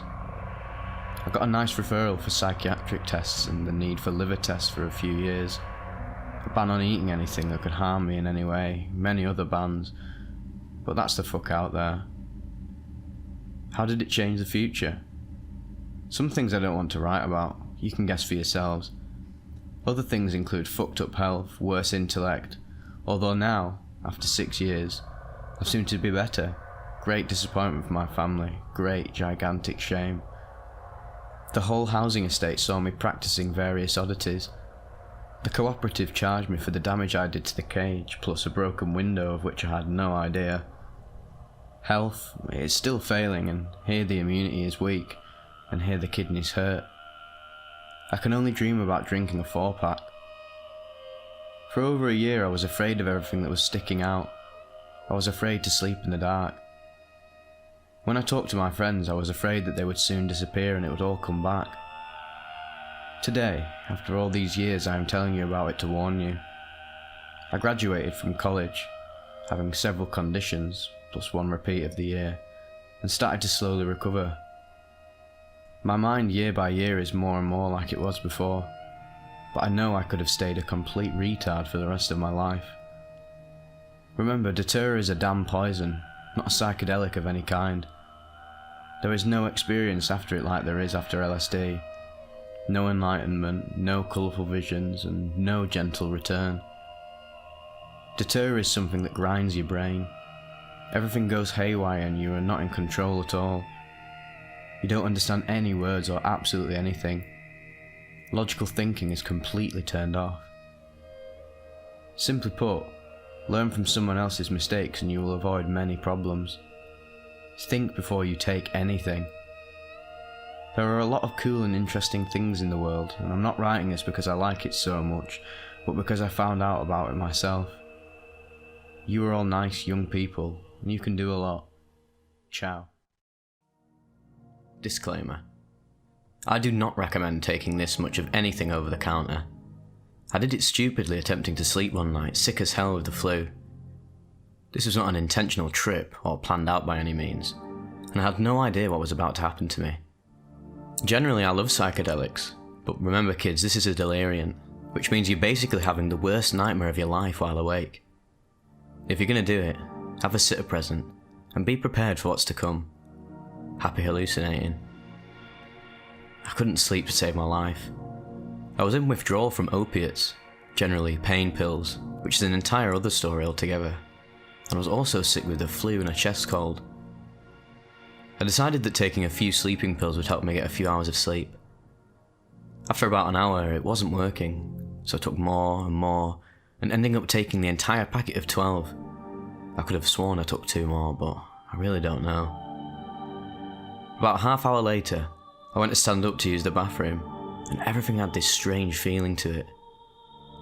The room was suddenly darker, and felt like something bad was about to happen. People didn't look right. Things were alien in appearance, and ordinary things looked wrong and menacingly shaped. There was also this constant black, jealous ball that would be nearby. My legs and arm felt over 1,000 pounds, and I had the worst metallic taste in my mouth. "Guys, this isn't right," I remember saying, and my friend thinking nothing of it. I walked into the bathroom, where I proceeded to attempt to throw them all up, because I realised something wasn't right here. Yeah, that wasn't working so well. The pills came up, but what was left of them? They were basically already jellified into my body, and there was nothing I could do but ride it out. I realised this somehow in my horrific situation, knowing I was hallucinating, and that it was simply a reaction to the chemical, but it still wasn't calming me down any because I thought I was going to die after it. I'll tell you what I remember. I sit down on the floor, attempting to relax, but I look up and the digital clock is just counting up minute by minute, and it gets faster and faster until it starts going backwards and ends up on 666. I swear to God, I thought of that movie 1408 because it had just come out not long before that. This must have been where I fucked up. I remember saying, no, no, no, and terrified of what was to come, because I took that as where my trip really started to go downhill. It was almost like my brain was warning me of the clock. there was a woman I could see out of the corner of my eye. She was haggard, bloody, and wearing all white. For whatever reason, she kept asking me something, but I just couldn't make it out. I'd get up to walk over to her, and when I'd get closer, she'd just evaporate away and reappear somewhere else. I was seeing children sitting in closets, swinging around holding hands, and then they'd just look at me and laugh. I kept thinking my friends were there when they weren't. I'd see Dan over in the corner doing routine shit like playing his guitar or singing a song, or just sitting there in the dark, and I'd be like, "What are you doing, Dan?" And every time I'd walk over to him, I'd touch the back of his head, and he'd disappear. I moved on to a completely different existence after that. I can't even remember most of it, because I literally went to another place. I thought I had died, and that this was hell. Just a constant feeling of 1,000 people really close to my face, and shadows behind me. I called my mum, but what I said to her was nothing like what I imagined or remember. The conversation went something like this. "Mum, I took too many sleeping pills, and I'm seeing shit." "That's your own fault. Drink some water, take a deep breath. Just get some sleep, there's no point going into the AR, because it'll just pump your stomach and you don't want that." I seriously believed this was what she said up until a few weeks ago, when we started talking about it, and she tells me, "Anna, that's not what you said." And I was like, "You're kidding me, what did I say?" She said I told her that my ex was perpendicularly horizontal to the wall and the bed, and that he's levitating. And then apparently I went off about levitating people and how there isn't anything to him, it's like he's clear and I can see through him. And apparently that everyone is dissolving into shit. Which, that one I can kind of understand, because it was almost like everyone and everything was 2D, and there was no mass to them or anything. Like if someone were to sit down on the couch, they would have become a part of the couch itself. Almost like a picture printed on a t-shirt, if you can picture that. That conversation went down nothing like what I remember. After that, I managed to make it to the bedroom, where I laid down, only to hear the sound of music playing far, far away. It was like a radio was on, and I couldn't find it where it was coming from. That's when the spiders started. Quite frankly, I'm surprised it took this long, because from what I've read from others' reactions to this stuff, they happen almost immediately. Well, these little bastards were forming out of the fuzz on the bed. Anything. Cat hair, fuzz, strings, etc. They would turn into this medium-sized black and brown spider with these clear, almost fishing line legs. I'd go to touch one, and because I had a terrible case of the touch everything and it disappears, so every time I did do that, it would reappear somewhere else and bring 10 more with them. It never really bothered me much, but they would crawl on me, and after an hour of insisting to my ex that there were spiders in the bed and that I'm not imagining it, I started to just get tired of fighting them off and tried to ignore them. The kaleidoscope of shit that was going on when I closed my eyes was insane. That was probably the only nice part about this entire hallucinatory experience. The only time I didn't like having my eyes closed was when her face would bum rush me out of the visuals and scare my eyes open. While laying there trying to fall asleep, I saw Barbie dolls sitting on the tops of each door frame, and they were lined up, and they would all turn and look at me and kick their feet, which for some reason was hilarious to me and didn't frighten me at all. In fact, it was probably the nicest thing they could have ever done. After that, I just keep seeing shadow people, and people outside my window looking in, people in the closet, and more friends that weren't really there. At this point, I was able to finally fall asleep, and when I woke up the next morning, I must have only gotten 4 hours, but the hallucinations weren't nearly as bad as they were before. The spiders were still there for a few minutes, but they would just crawl back into the blankets, and they were eventually gone for good. The last hallucination I experienced was my friend Chris, peeking his one eye through the crack of the bedroom door, and when he saw me, he smiled and asked me if I wanted to visit again soon, and I got up to open the door to push him out, and he disappeared. Finally, after that, things were back to normal. I managed to not suffer any serious repercussions from that one, and I'm glad to say I haven't had any withdrawals since that time, because I'm now 6 years clean from this dangerous crap. As always, please be safe about your journeys to the other world. Sometimes they can be really scary. I don't know how it would feel to go into a DPH trip knowing the outcome. I'm sure you could make it nicer and a little easier to handle with the proper setting and mindset.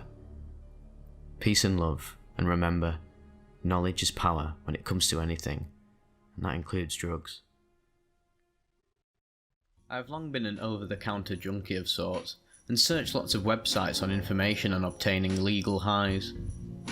I've exceeded the dosage on my ADD pills, and I've also experimented with DXM before, and was somewhat disappointed. I would take 20-something gel caps and chug a bottle of cough medicine at once, and end up with unexpected results. It was like feeling drunk in a bad way, and things such as wooden doors seemed drippy with the occasional sight of colours. Well, one day after a day of summer school without weed, I remember talking to my friend Ted about how Dramamine can get you high. I researched this and eventually became more interested in doing Benadryl over this, although I don't remember exactly how. Anyway, I was bored, so I decided to raid my medicine cabinet and found a cocktail of over-the-counters. I started by taking 15 Benadryls, 375mg, 5 Concerta ADD pills, 36mg each, then chugging a bottle of cough syrup along with 16 gel caps of DXM. Note, I had already taken 2 Concertas that morning as usual. After about 30 minutes, or less, I felt the DXM hit me, but a little differently this time. I was sitting at my desk talking to a friend on AIM about what I did. I saw some interesting visuals, but nothing major. My bed appeared to be floating, and I saw flashes of colours in my peripheral vision.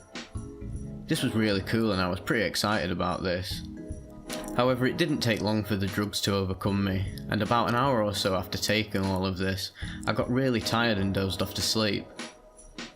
When I woke up the next morning, I had the most intense, realistic experience of my life concerning any drug I've ever taken. I don't think that I could describe to you how intense it was. My head felt normal and I felt completely fine. I was very disappointed that I fell asleep and I was awake earlier than normal.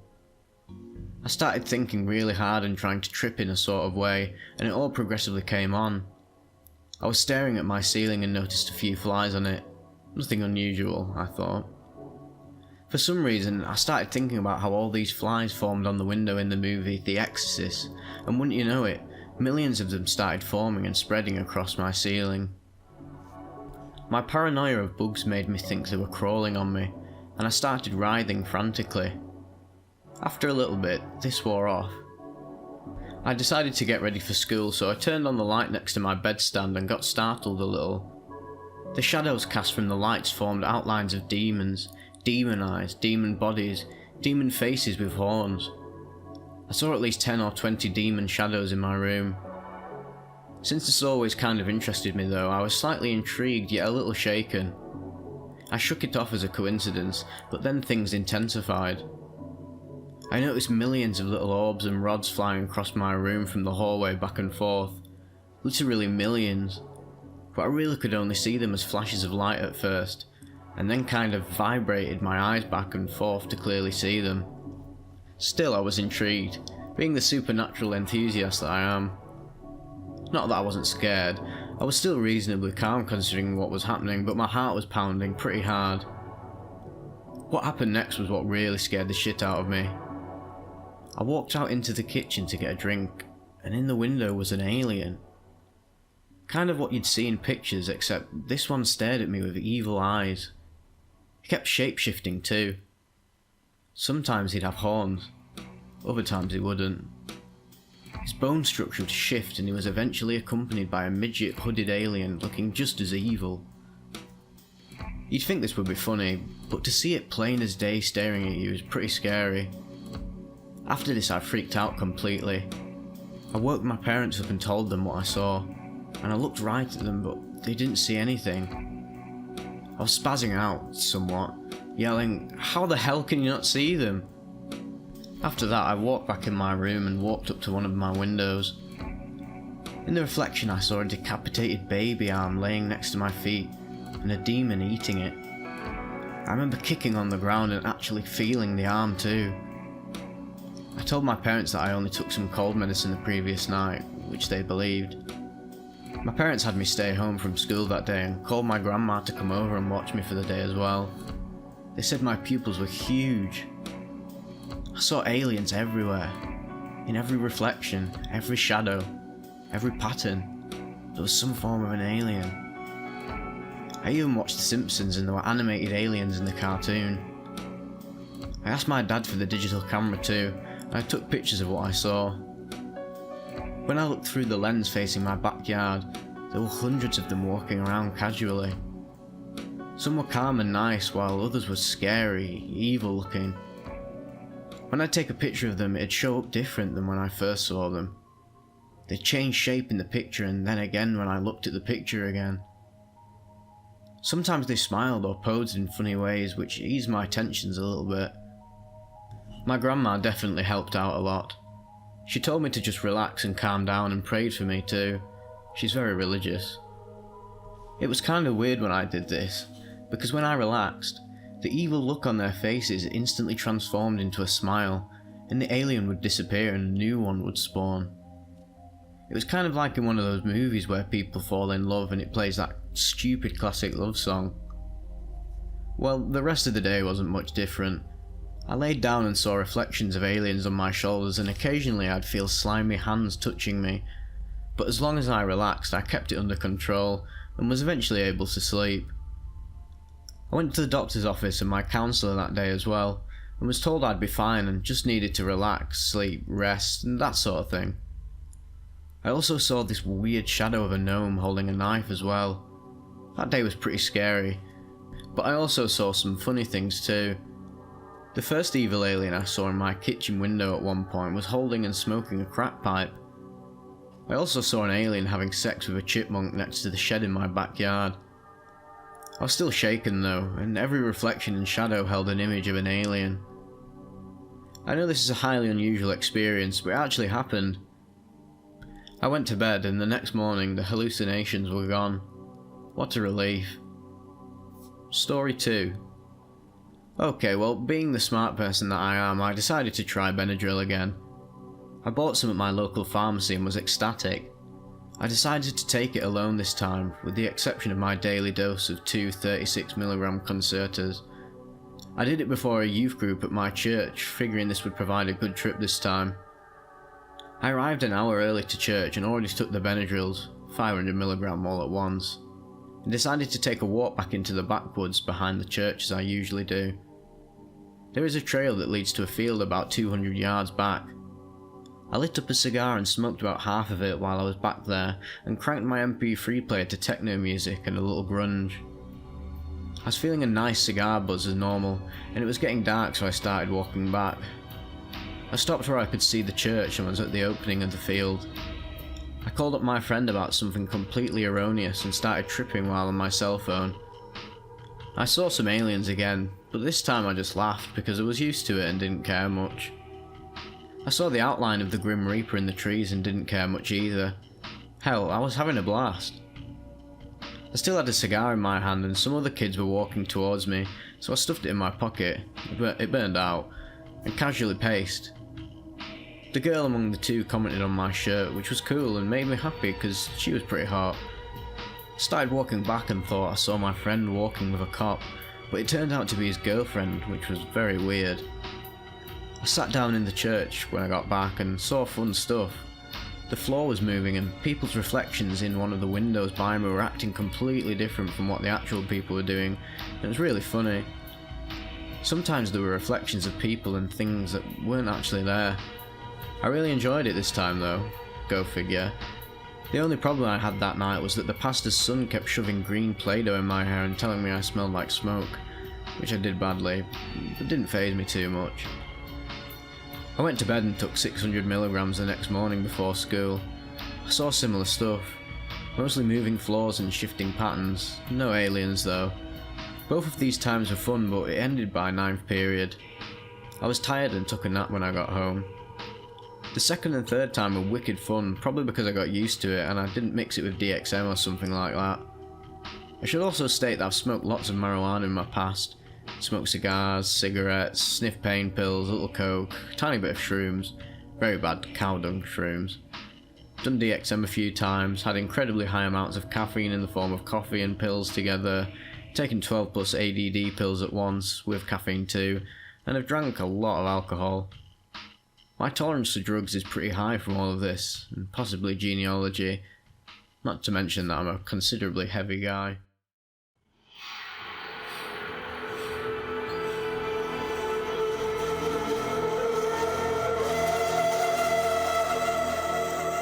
Beauty, Insanity and Terror, a DXM and MDMA trip report by Sir Dexalot. I was preparing to go to my second San Francisco rave. I planned on rolling. I had taken my last vitamin preload, 2 grams of vitamin C, 2000 IUE, 2B complex pills. I had rolled 8 times prior to this. This was my second week in San Francisco, and pills here are half the price of those in NY. So I figured it would be a nice time to try too.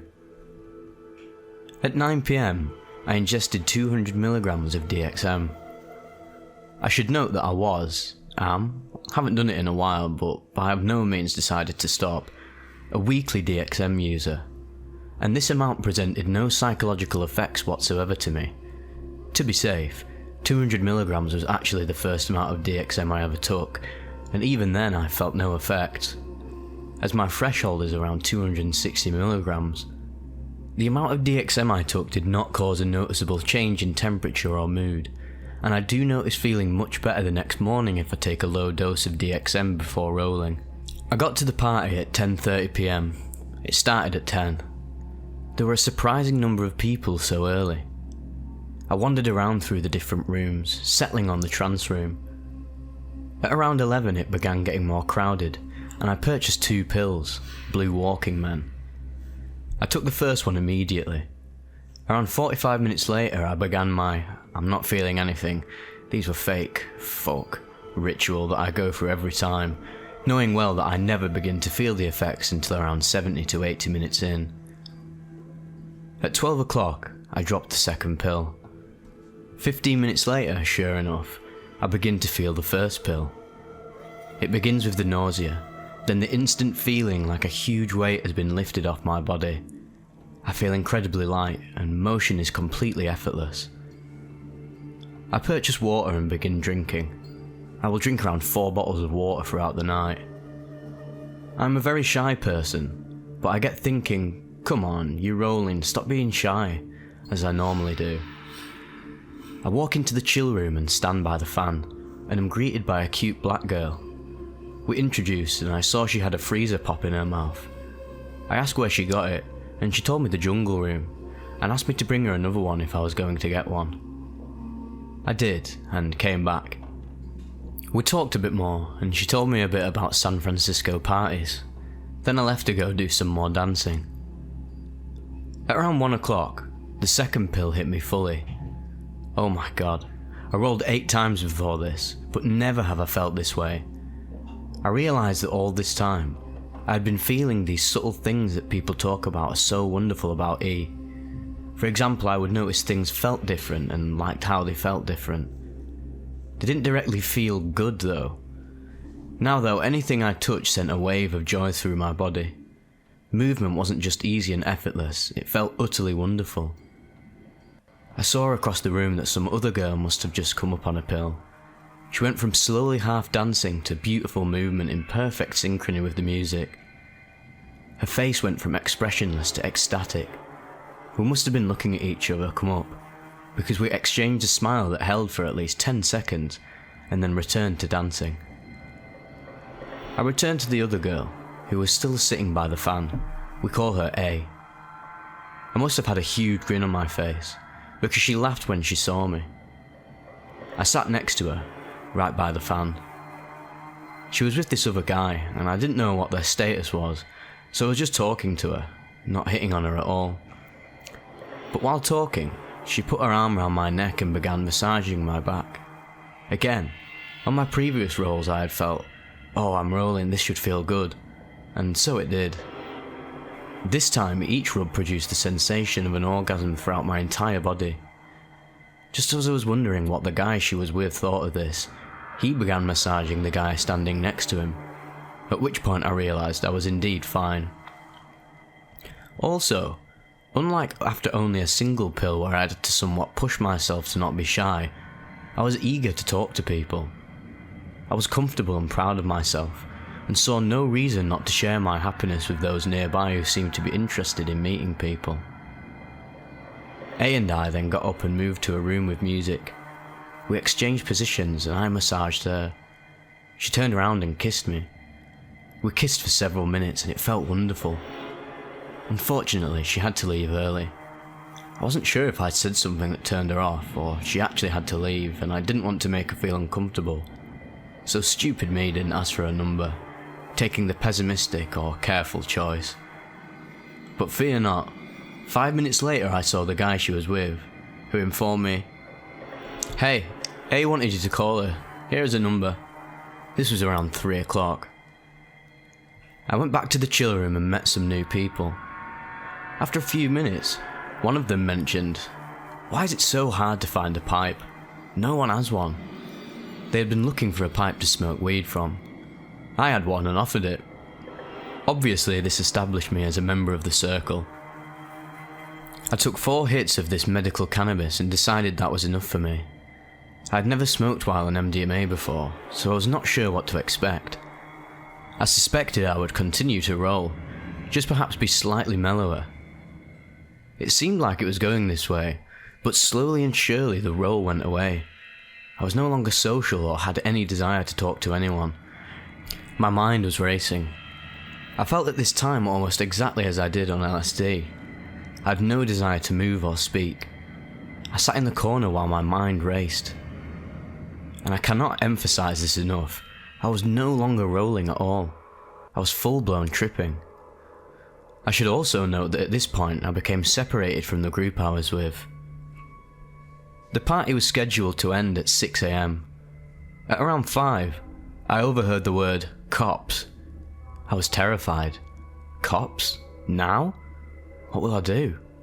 I can't get home like this. I asked someone running the party and they told me not to worry, but sure enough at 5:30 the music stopped dead and the lights turned on. I was going to have to leave now. The crew asked if some people could help and clean up. I realised this is it.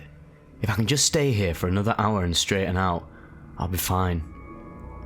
Then I had this image of the police coming in and busting the people cleaning up, claiming they are responsible for the party. While I realised now this thought was completely irrational, the fear of it overwhelmed me, and I decided to leave. I was alone, and I needed to get home. I knew absolutely nothing about this neighbourhood. I'd been at a party at the same venue the previous weekend, and left it around 4:30, still dark, and it seemed safe. But for some reason this time at 5:30, I walked out and it seemed terrifying. I walked across the street to the bus stop and checked my watch. 5:35. The next bus was scheduled to arrive at 5:37. 2 minutes. Just 2 minutes and I'm safe. Please, please don't let anything happen to me. It happened. I saw 2 prostitutes. I saw nothing of this sort my previous time here, walking in one direction and another opposite. 2 looked like transvestite men. After they crossed, they were on opposite sides of me. They turned, looked at each other and then at me. Oh shit, get out of here. Stop standing around like a sitting duck. I soon came to realise I was also the only white person within a 5-block radius. I bolted out perpendicularly to them and ran through the street. A police car was coming to the intersection. I signalled him and told him, "Officer, is this a safe area? I don't know how I wound up here, but I don't feel safe. I need to get to some place safe." He said, "Where are you trying to go?" I said, "The Caltrain." He said, "Okay, but I can't stop here. Meet me at the corner." So I walked on towards the corner and 2 more police cars followed behind. I was carrying my pipe and an eighth of weed and began to think, oh shit, he definitely knew I was fucked up. He's gonna search me and I'm gonna get caught. Instantly I went from wanting nothing more than to see police everywhere to being terrified of them. A taxi pulls up behind the trio of cars. I look at the officer who is looking back at me, turn around and sprint into the cab. I tell him, "Caltrain please," and he starts off. I didn't see what happened to the police cars after that. After a couple blocks he begins driving very slowly. I asked why and he said, "I'm waiting for some friends." "What friends?" I said. "Please just take me to the Caltrain. I'm waiting for my friends," he replies. After this, 3 people enter the car. Again, 3 prostitutes, 2 of whom appear to be transvestites. The one who sits next to me says, "Don't worry, you're safe, calm down, it's okay, it's okay." I was terrified. I opened the back door and ran out and across the street. The taxi just stood there, the driver looking puzzled. I ran across the street, again realising I am the only white person in view. A man calls to me, "Hey, you okay?" He is black, wearing a denim jacket and jeans. The clothes are dirty. He looks a bit older than the other people I saw, probably in his 40s. We'll call him C. "Yeah, but I don't know where I am." "Where are you trying to get to?" he says. "The Caltrain," I reply. "Are you kidding me? You almost got yourself killed. Come with me," he says. I stare deep into his eyes. What are his intentions? Is he genuinely nice and going to help me out of this ordeal? Or is he tricking me? Trying to lure me deeper into this world so I have no hope of escape? Something convinces me of his trust. A sparkle of honesty in his eye. He begins questioning me. "How did you end up here?" "I don't know." He's very observant. There is a faint spot of pink on my hand, facing opposite from him. The remnants of the admission stamp for the party. He sees it and says, You must have gone out clubbing last night. Where are you from anyway?" I'm from New York City. This is my 2nd week in San Francisco." As we walk past the first corner, there is a man on a bicycle. C nods to him and he nods back. "Are you kidding me? Your 2nd week and you ended up here? Don't you know this is attended territory?" "What? What is attended territory?" He stops. "Boy, are you playing me? What are you talking about?" He starts walking again. Several of the people we pass, C exchanges glances and nods with. To 2 of them, he puts his hand behind his back to around the other side and gave some kind of hand signal. I start to think that C is some kind of gang member and I was on this gang's attended territory. I get a bit scared at this. What's going on? What are all these signals? "Nothing, don't worry about it, just keep going." We walk a bit further and he asks, "You high?" He takes a single look at my eyes. "Shit, yeah, you high as a kite. What you on, speed?" I had fully dilated pupils and was probably shivering profusely, so not an unreasonable guess. "No," I say. "Weed?" "Yeah." "First time?" he says. "Yeah," I reply. His facial expression changed quite a bit. A look of disappointment and relief in one. "You fucked up, man. You know that. You fucked up." "I know, I never want to do this again." "How old are you?" 17. He freezes at the corner. "Are you playing me?" "No, please, I just want to get home," I say. He turns the corner, mumbling twice. 17 years old. 17 years old. We walk a couple more blocks. He asks that if he walks me several blocks more, that will give him $5 for breakfast. I agree. Again, on each block there is at least one person who C gives some kind of signal to. These times though, while walking by them he says, "It's just a 17-year-old kid," in addition to giving a signal. Finally he walks me to a very busy road. I recognise it as Market Street. He calls a passing taxi for me and tells the driver, "Make sure this boy gets to the Caltrain." I give C $7, thank him and get into the cab. There were no unexpected guests this time, thankfully, just a simple ride to the Caltrain. After which I went home and began writing this story.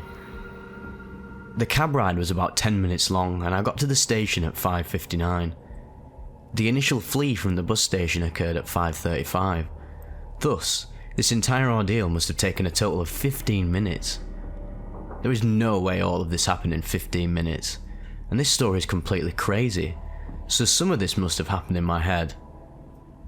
I'm pretty sure C is real, simply because I don't think I was at the point where I could come up with a person in my head and have a conversation with them like they were there. There were a lot of police in the area after the party got busted.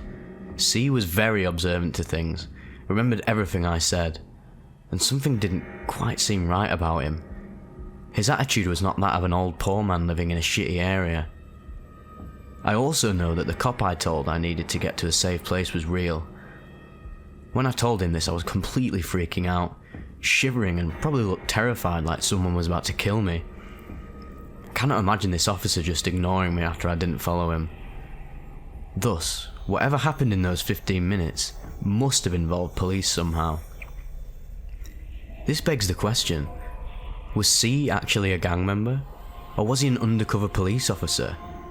His keen observations were an acquired trait I have only seen among officers. Perhaps they thought I was in some kind of danger and could not talk to a police car, and so sent this person instead. Then who were the other people C gave these signals to?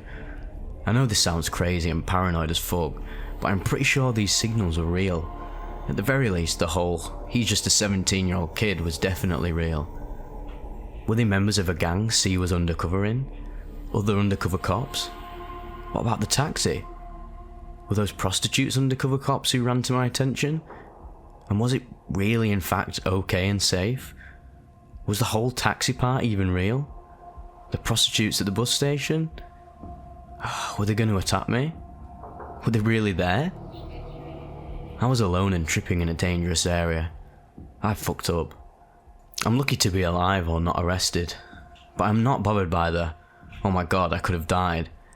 It seems rather futile to hover over an issue now that it is over and I am well.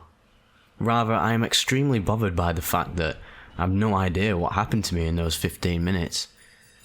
I can't really find a way to express my feelings, but the idea that I don't know what happened to me, what parts of my memories were real and which were not, is terrifying to me. I had experienced weed increasing confusion on DXM trips, and weed increasing trippiness of mushroom trips. But in these cases, it was just an increase in effects. With MDMA, it was completely different. It was more like weed plus MDMA equals LSD. I felt neither stoned nor rolling, but rather remarkably similar to how I did when I took the LSD.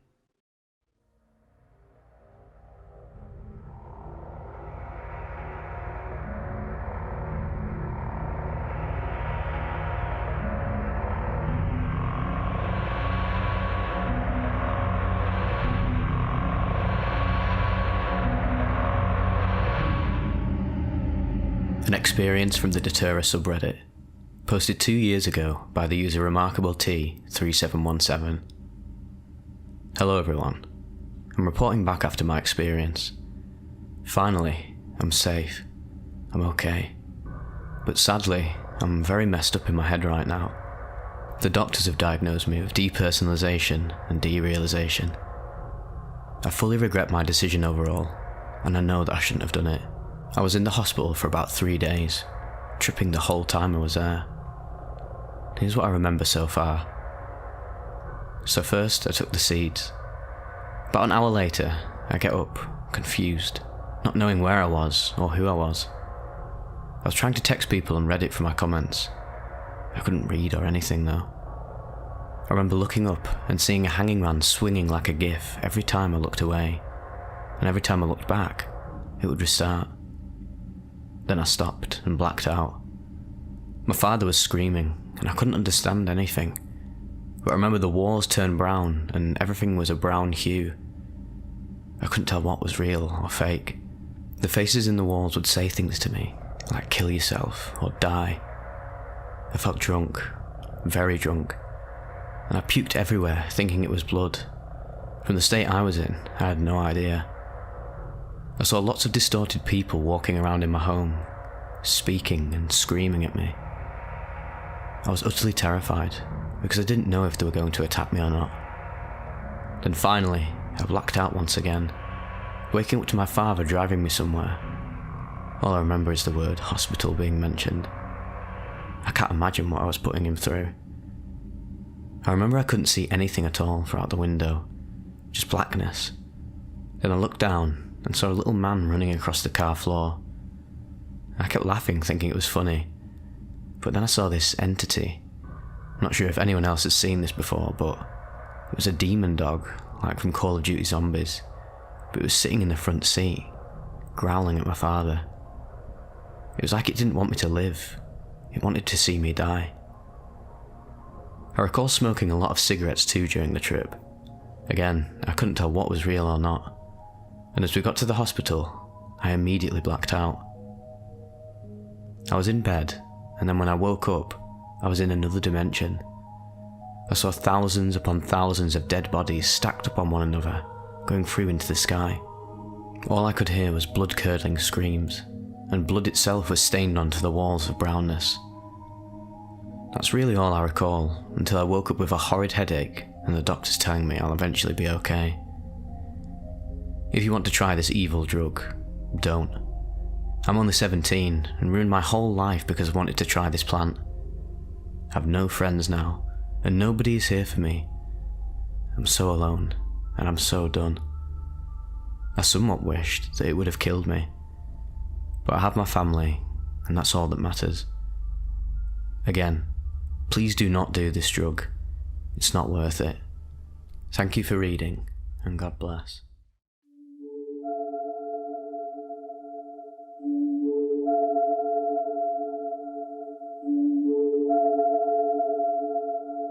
I lost my mind.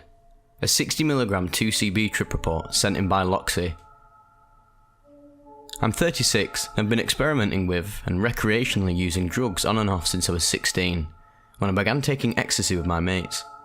We'd drop together and listen to old rave tape packs, hang around in parks and parent-free houses. We built strong bonds of friendship taking ecstasy together. I can easily say it was one of the best times in my life and has made a significant impact on the person I am today. However, as I got older, some of us started to experiment and use more potent substances and hallucinogens. I've experienced freaky hallucinations with ecstasy and shrooms, been to other dimensions and astro-travelled with ketamine. I've taken strong microdots and bounced across alien worlds without gravity. All fun, wholesome and manageable experiences, but it was on 60mg of 2CB that I completely and utterly lost my mind and thought I was going to die. Every year there's a rave on just before Christmas that my friends and I always used to go to. We also met another friend there, Dee, and we always went back to hers for an after party. Dee had their own group of friends, but we all knew each other and had partied and tripped together before, and we were very comfortable in the setting. At the same club and rave 2 years previous, I'd taken 30mg of 2CB just before entering the club. I found the experience disorientating, and I didn't enjoy the night as much as I usually would do. At the after party, I enjoyed the 2CB much more, winding down, chilling with friends and listening to tunes. So the next year I omitted taking 2CB at the rave and just stuck to MDMA. Then, I took 30mg of 2CB with everyone else at the after party, and the experience was great, as was my time at the rave. The next year, I repeated the same process. I probably took about a gram of MDMA and had a blast, imbibing some alcohol and some cannabis on the way. It was at the after party I did something impulsive. My friend M, who always supplied the 2CB, had weighed it all out into capsules years ago, so we always had what we needed when we needed it, 30mg in each cap. A strong trip, but manageable, is how I always thought about it. This year though, about 5 minutes after dropping my 2CB, I said to him, "Has everyone had 2CB yet?" He told me they had, so I asked if he had any more. He told me I had one more capsule, so I asked him if I could have it. I remember M advising me against it, or at least giving me a warning, but I insisted I could manage. M has known me for a long time. I'm one of the rocks and most headstrong and experienced in the group. So for him, if I'm saying I'm ready, he's not going to argue too much with me, and we both know he's got my back no matter what. So, I took my second capsule. Now, years before when I first took 2CB, I remember one of my other friends saying about 2CB to never take too much. I remember that now, but at the time I had forgotten it, and I'd been using 2CB for a few years, so I didn't think anything of it. On reflection, I wish I'd remembered it and heeded their advice. When I started to come up on the 2CB, things went downhill more quickly than I could have ever imagined. It was like nothing else I'd ever experienced, and like nothing since. I was sitting on the sofa in the living room with the after-party crew waiting to come up. Then all of a sudden, I started to feel an overwhelming sense of vertigo. I mean, gargantuan. The room started to grow in size exponentially. However, my field of vision got smaller and smaller and smaller. Infinitely smaller. This sense of a complete loss of size happened over about 20 seconds. I remember stumbling across the living room and jumping onto one of my closest friends, C, and hanging onto her for dear life. I remember saying, "I think I'm losing my fucking mind, help me." Everybody in the room was shocked, as this was so out of character for me. It's not something anybody had seen before, and so soon into the trip. It was a warning sign. I managed to get a slim grip on the sensation after a couple of minutes of my friends telling me to relax, sit down and to not fight it. Usually on 2CB I get colourful visuals and light to moderate buzzing sensations. I feel smiley and light and things are pleasant. This was nothing like that. I had no visuals per se. I could see everything normally in terms of colour. Everything as it should be. However, it was infinitely larger, and my view was looking at it through a pinhole, but it was all in my mind, not through my eyes. The sensation was insane, and no matter how hard I tried to fight or fall and submit, I felt like I was trapped and truly fucked. This is when I started to realise I was not just losing my mind, I was in fact dying. My body heated up and I started to sweat profusely. When I touched my skin it felt unnaturally hot. I decided I needed medical help, and then began the most terrible 8-hour thought loop you could ever find yourself in. I repeated over and over again to my friends that I was going to die. I pleaded with them to call me an ambulance because without help, I was going to die. Everyone was so freaked out, but of course, nobody wanted to call an ambulance because of the amount of substances in the house.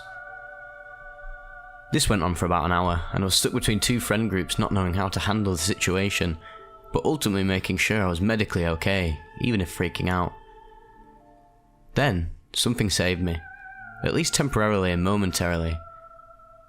My friend D had been out walking the dog. She came into the room and was like, "What the fuck is going on?"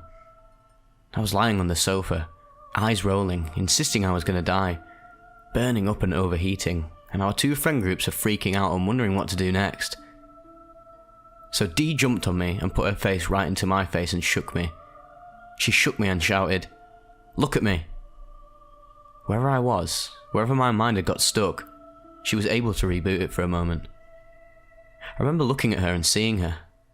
I looked right into her eyes and she said, "Pete, you're not gonna die. Stay with me, stay with me. You're not gonna die." She took me and demanded I stayed with her. I believed her. I wanted to stay. But I was pulled back into that other place and was not able to resist the gravity and the scale of it. Whatever or wherever it was too much for my body or mind to deal with. After I was brought back, the next moment, I was gone again. I was gone. Eyes rolling and my mind back in the infinitely large box looking through the infinitely small hole. I kept repeating, "I'm gonna die, I'm gonna die, I'm losing my mind, I'm gonna die." My mind was squashed and I didn't understand anything. Who I was, what I was. All I felt was fear and despair. That was until D reached in again and we repeated the process of her connecting with me for a brief moment, and I was able to snap out of it and get some respite from my nightmare. "Pete, you're not going to die. Stay with me. Stay with me. You're not going to die." They'd wrapped a water-soaked t-shirt around my head because my temperature had skyrocketed. Then, D moved me into her bedroom and repeated the awakening process with me for hours on end. Every time I would instantly drift off, she would bring me back again. My other friends also came in and took it in shifts to keep reminding me that I was in fact not going to die, and connecting with my eyes visually to bring me back. I was in and out of sanity hundreds and hundreds of times over the next few hours. And even when I was coming down from the trip, I would sometimes slip back for a few moments and repeat, "Oh my god, I'm gonna die." And then one of my friends, half-heartedly and comically, would shout at me, to remind me that I was fine now, and not to worry. I can't explain more about the feeling or what I experienced. It was simply an overwhelming sense of doom, dread, and disorientation beyond anything I've ever experienced. There were no positives from the trip, other than the heroic and beautiful efforts of Dee and my friends to keep me bringing me back for a few seconds at a time. I'll always remember looking into Dee's eyes for the first time and hearing her urgent and commanding words. It's worth mentioning that I was taking antidepressants at the time. Can't remember if I had just stopped taking them, or I stopped taking them after this experience, but my brain was under the influence of fluoxetine, which I knew should not be mixed with psychedelics. Just another thing that I failed to connect with that morning when my impulsion led me to consume double my usual 2CB dose and led to this horrible experience. A few weeks later I tripped on 30mg of 2CB and had a great experience again. I feel like I did this just to prove to myself I wasn't broken and wasn't scared of the substance. It was a silly one-off blip in my relatively trauma-free psychedelic career. But still to this day, I'm not exactly sure why I reacted the way I did to the 60mg dose. Was it my headspace? Was it a combination of things? Was it the antidepressants? Was it something else? Or was it just too much of a high dose? The Glory and the Terror. A DOM and sleep deprivation trip report by Prometheus. Uploaded to earwid.org on October 19, 2019. I have never wanted to write an experience report. I have gone to the desert and back on many substances, and I would say that my strongest psychedelic experience before DOM was 25 hits of acid, or 70mg of 2CB insufflated. This is a different ballgame, however.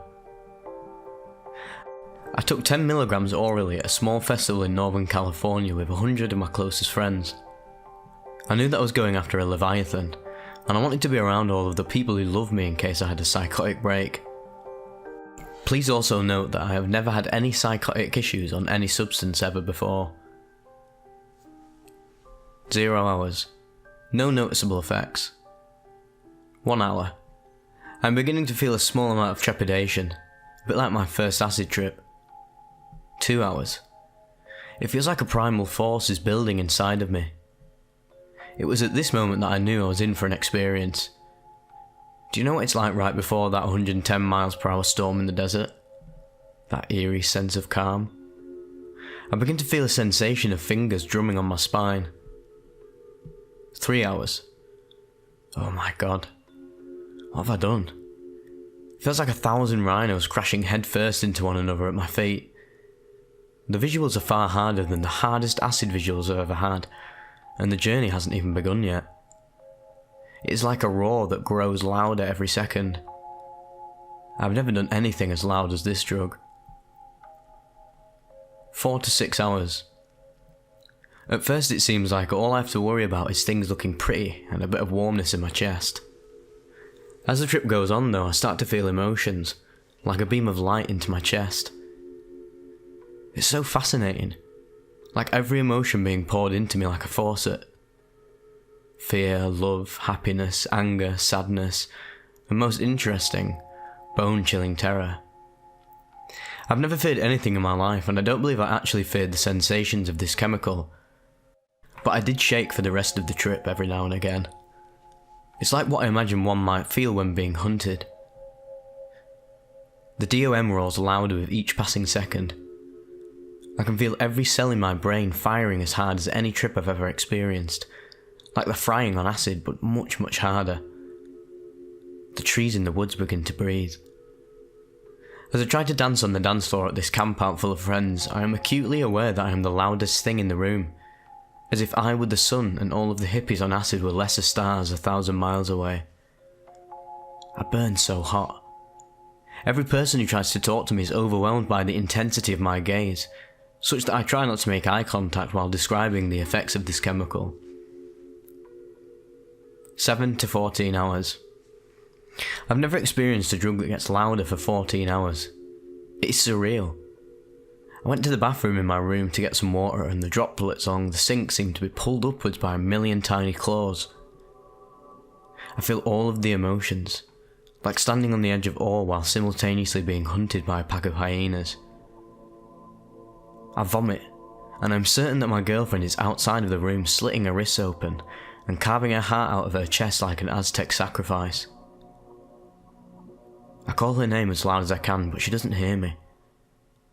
I step through the door after I regain a small amount of composure, And there she is in the next room, totally fine, totally human. I had no idea psychedelics could do that to you.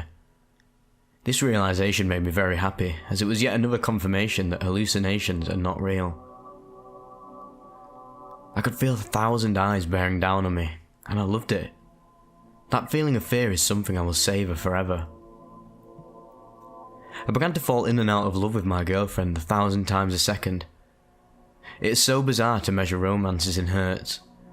I can't even imagine how it must have felt for her at the time. No. When talking about it later, she described this as a surreal experience for her, as normally I am the mentally strongest person she's ever met, and at the moment, I was so very weak. She found such an incredible change in my demeanour to be unnerving. In retrospect, I could have tried to warn her more beforehand, but realistically I had no idea what I was getting myself into. Again, this was orders of magnitude stronger than 25 hits of acid. We go for a walk in the woods, and I'm certain that another person would have lost their mind in that darkness. Every line, every shadow, looked like a monster reaching forth to consume me. I think the world could smell my fear, but I was laughing at how ludicrous that thought could be while simultaneously shaking in terror. It was so cool. The visuals and the emotions begin to let up at hour 14. From hour 14 to 20 hours, I have made it through the woods of this trip relatively unscathed. Now the emotions are tolerable, like seeing a beautiful painting and a rattlesnake at the same time, instead of standing on the edge of a canyon while being hunted. The peak of this trip was like experiencing the totality of glory and terror at the same time. I spent most of these quieter hours describing the experience to a number of my friends, some of whom remarked their experiences on lower doses of other methylated 2C variants. I try to sleep by shake every so often, enough that I feel like I'm bothering my girlfriend, so I get back out of bed and walk around. I begin to disassemble the artworks I brought to this event while still hallucinating as hard as any acid trip I've ever been on.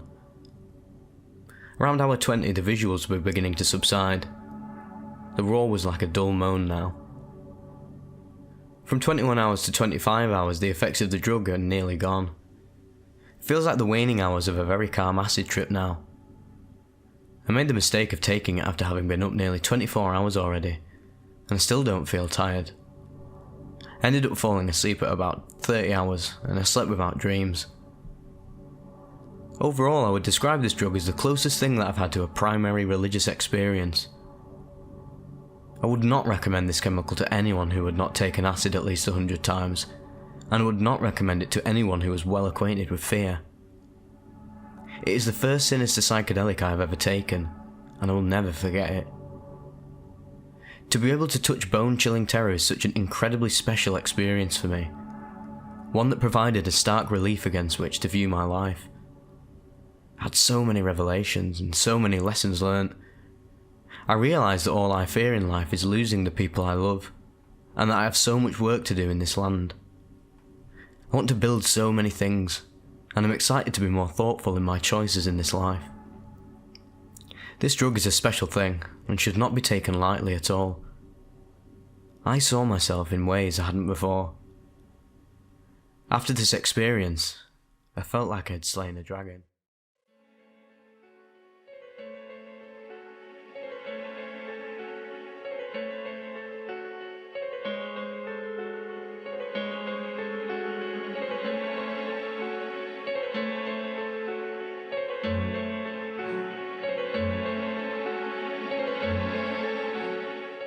After having tripped on DPT at least 10 times, I thought that I had mastered the chemical.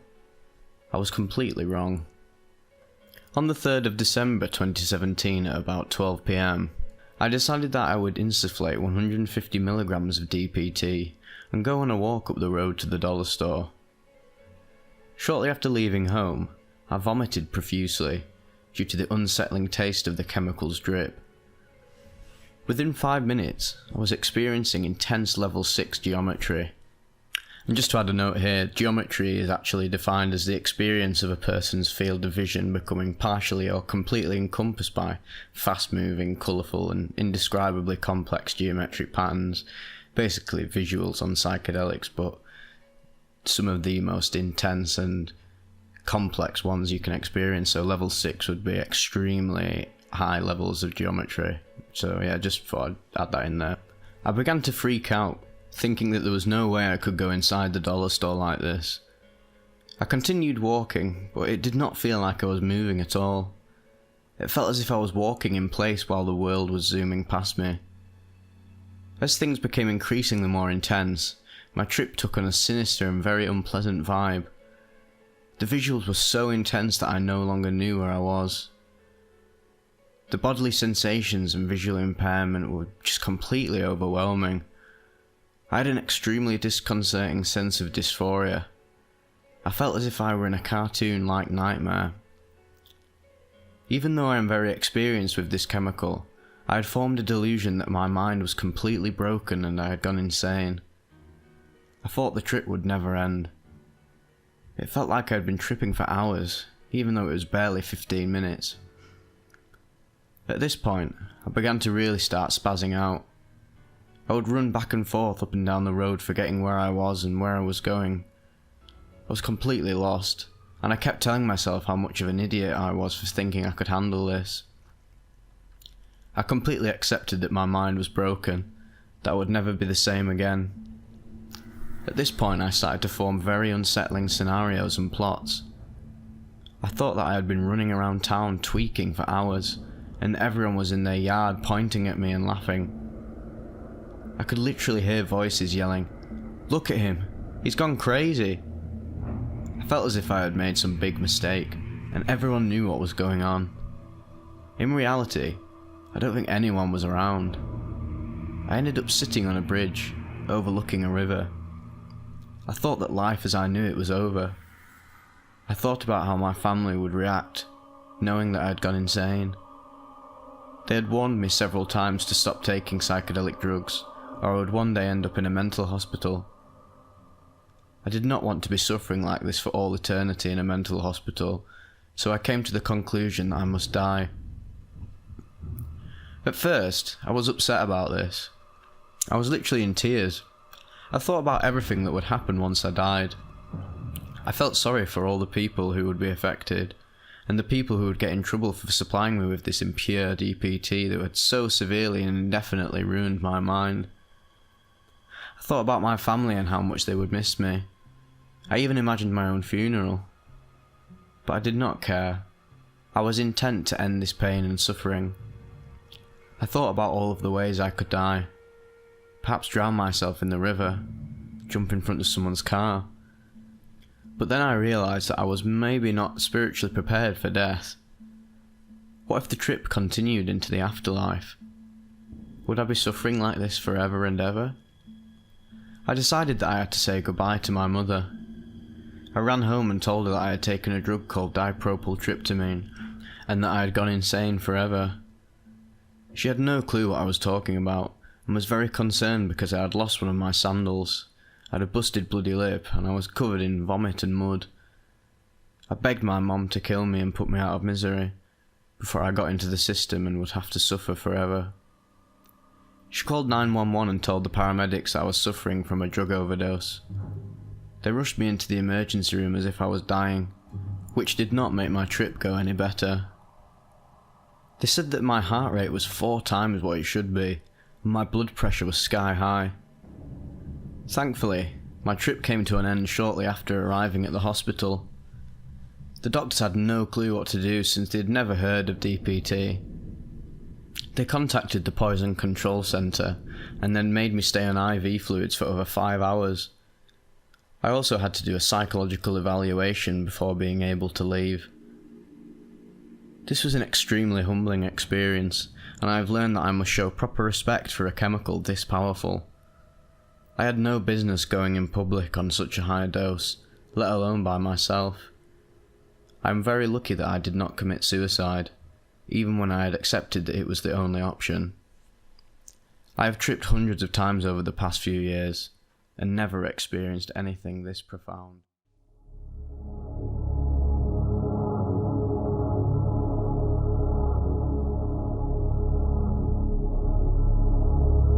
There is a witch in my room. A Datura and Morning Glory Trip report by Heinrich. A friend of mine found some Datura growing next to the library at our college. He picked it to give to his roommate who was interested in trying it. After reading the experiences online, he decided not to. I have regular piss tests thanks to the state of Maryland, so I was bored and looking for a new drug to try. I read that Datura was truly terrifying for many, and for some reason I really wanted to try it. After thinking about doing it for a few days, I decided on a Thursday night to eat around 50 seeds. After about 45 minutes and no effects, I ate 100 more, and then after 15 minutes, another 100. I was getting angry that I was having no effects. I was looking for the most terrifying drug experience and nothing was happening. After another half hour I started to feel a light buzz, and I found that everything felt lighter. I don't know what I was thinking or how intoxicated I actually was at that time, but I decided to eat 300 Morning Glory seeds that my friend had left over from experimenting with extracting LSA. About 20 minutes after eating the Morning Glory, I threw up, like I always do after eating them. We left my friend's room and went downstairs to mine, and we smoked a little bit of pot, and I found it impossible to use a bowl. After taking a few hits, I remembered the piss test that I would have, and started freaking the fuck out. I couldn't stop thinking about the possibility of going to jail. I kicked everyone out of my room, and suddenly the furniture in the room appeared to be floating 3 inches off the ground. I started seeing objects appear out of the floor and ceiling, and at first it was really fun. It felt like a normal LSA trip, but then the effects of the Datura started. The things I was seeing in the ceiling started turning into violent scenes and faces in agony. I occasionally saw blood dripping from my ceiling. It was like the ceiling turned into a Saw movie. It took about 20 minutes for me to realise that it was just a hallucination, so I decided to turn the lights off to stop. This made the trip fun again for a while, and I lay down in my bed and tried to relax. I was alone now, and started feeling detached from everything in the world, and may have fallen asleep for a bit. Suddenly I began to feel intense anxiety for no reason, and when I looked in the corner of my room, I saw there was a woman there. I realised that she was a witch, and I was somewhat happy to see it, because I didn't believe it was a real theme of Datura. The witch turned her head, and she had no face except for yellow eyes. This scared the shit out of me. Every time I looked away, she looked away, and after a few minutes of finding the courage to look at her again every few seconds, her eyes turned blood red. I wanted to get out of my room, but she was next to the door. I was trapped in my room because the window led to the roof where I knew I shouldn't go onto in my condition. I finally got up and turned the lights on and ran out of my room. First, when I got up to escape, I thought the witch was going to kill me. I also felt like I'd just woken up from a dream. I don't know if I was dreaming about the witch or not, but either way I left my room and didn't go back for 2.5 hours. I found my way outside and smoked a cigarette, and then I peered up at the sky and the moon had turned into a swastika. I was partially amazed and partially scared. When I looked away and looked back at the moon, it was gone, and ran when people walked by me. I kept asking them if they stole the moon and if the witch in my room was trying to kill me. After walking the halls and being incredibly frightened for 2.5 hours, I went back to my room to go to sleep. I wanted nothing more than to sleep the trip off and return to reality. When I turned the lights off, I immediately lay down in my bed and never looked into the witch's corner. I eventually fall asleep and had some of the craziest dreams I've ever had in my life. I sleep through the next day, continuing to have interesting dreams, and didn't feel right all day.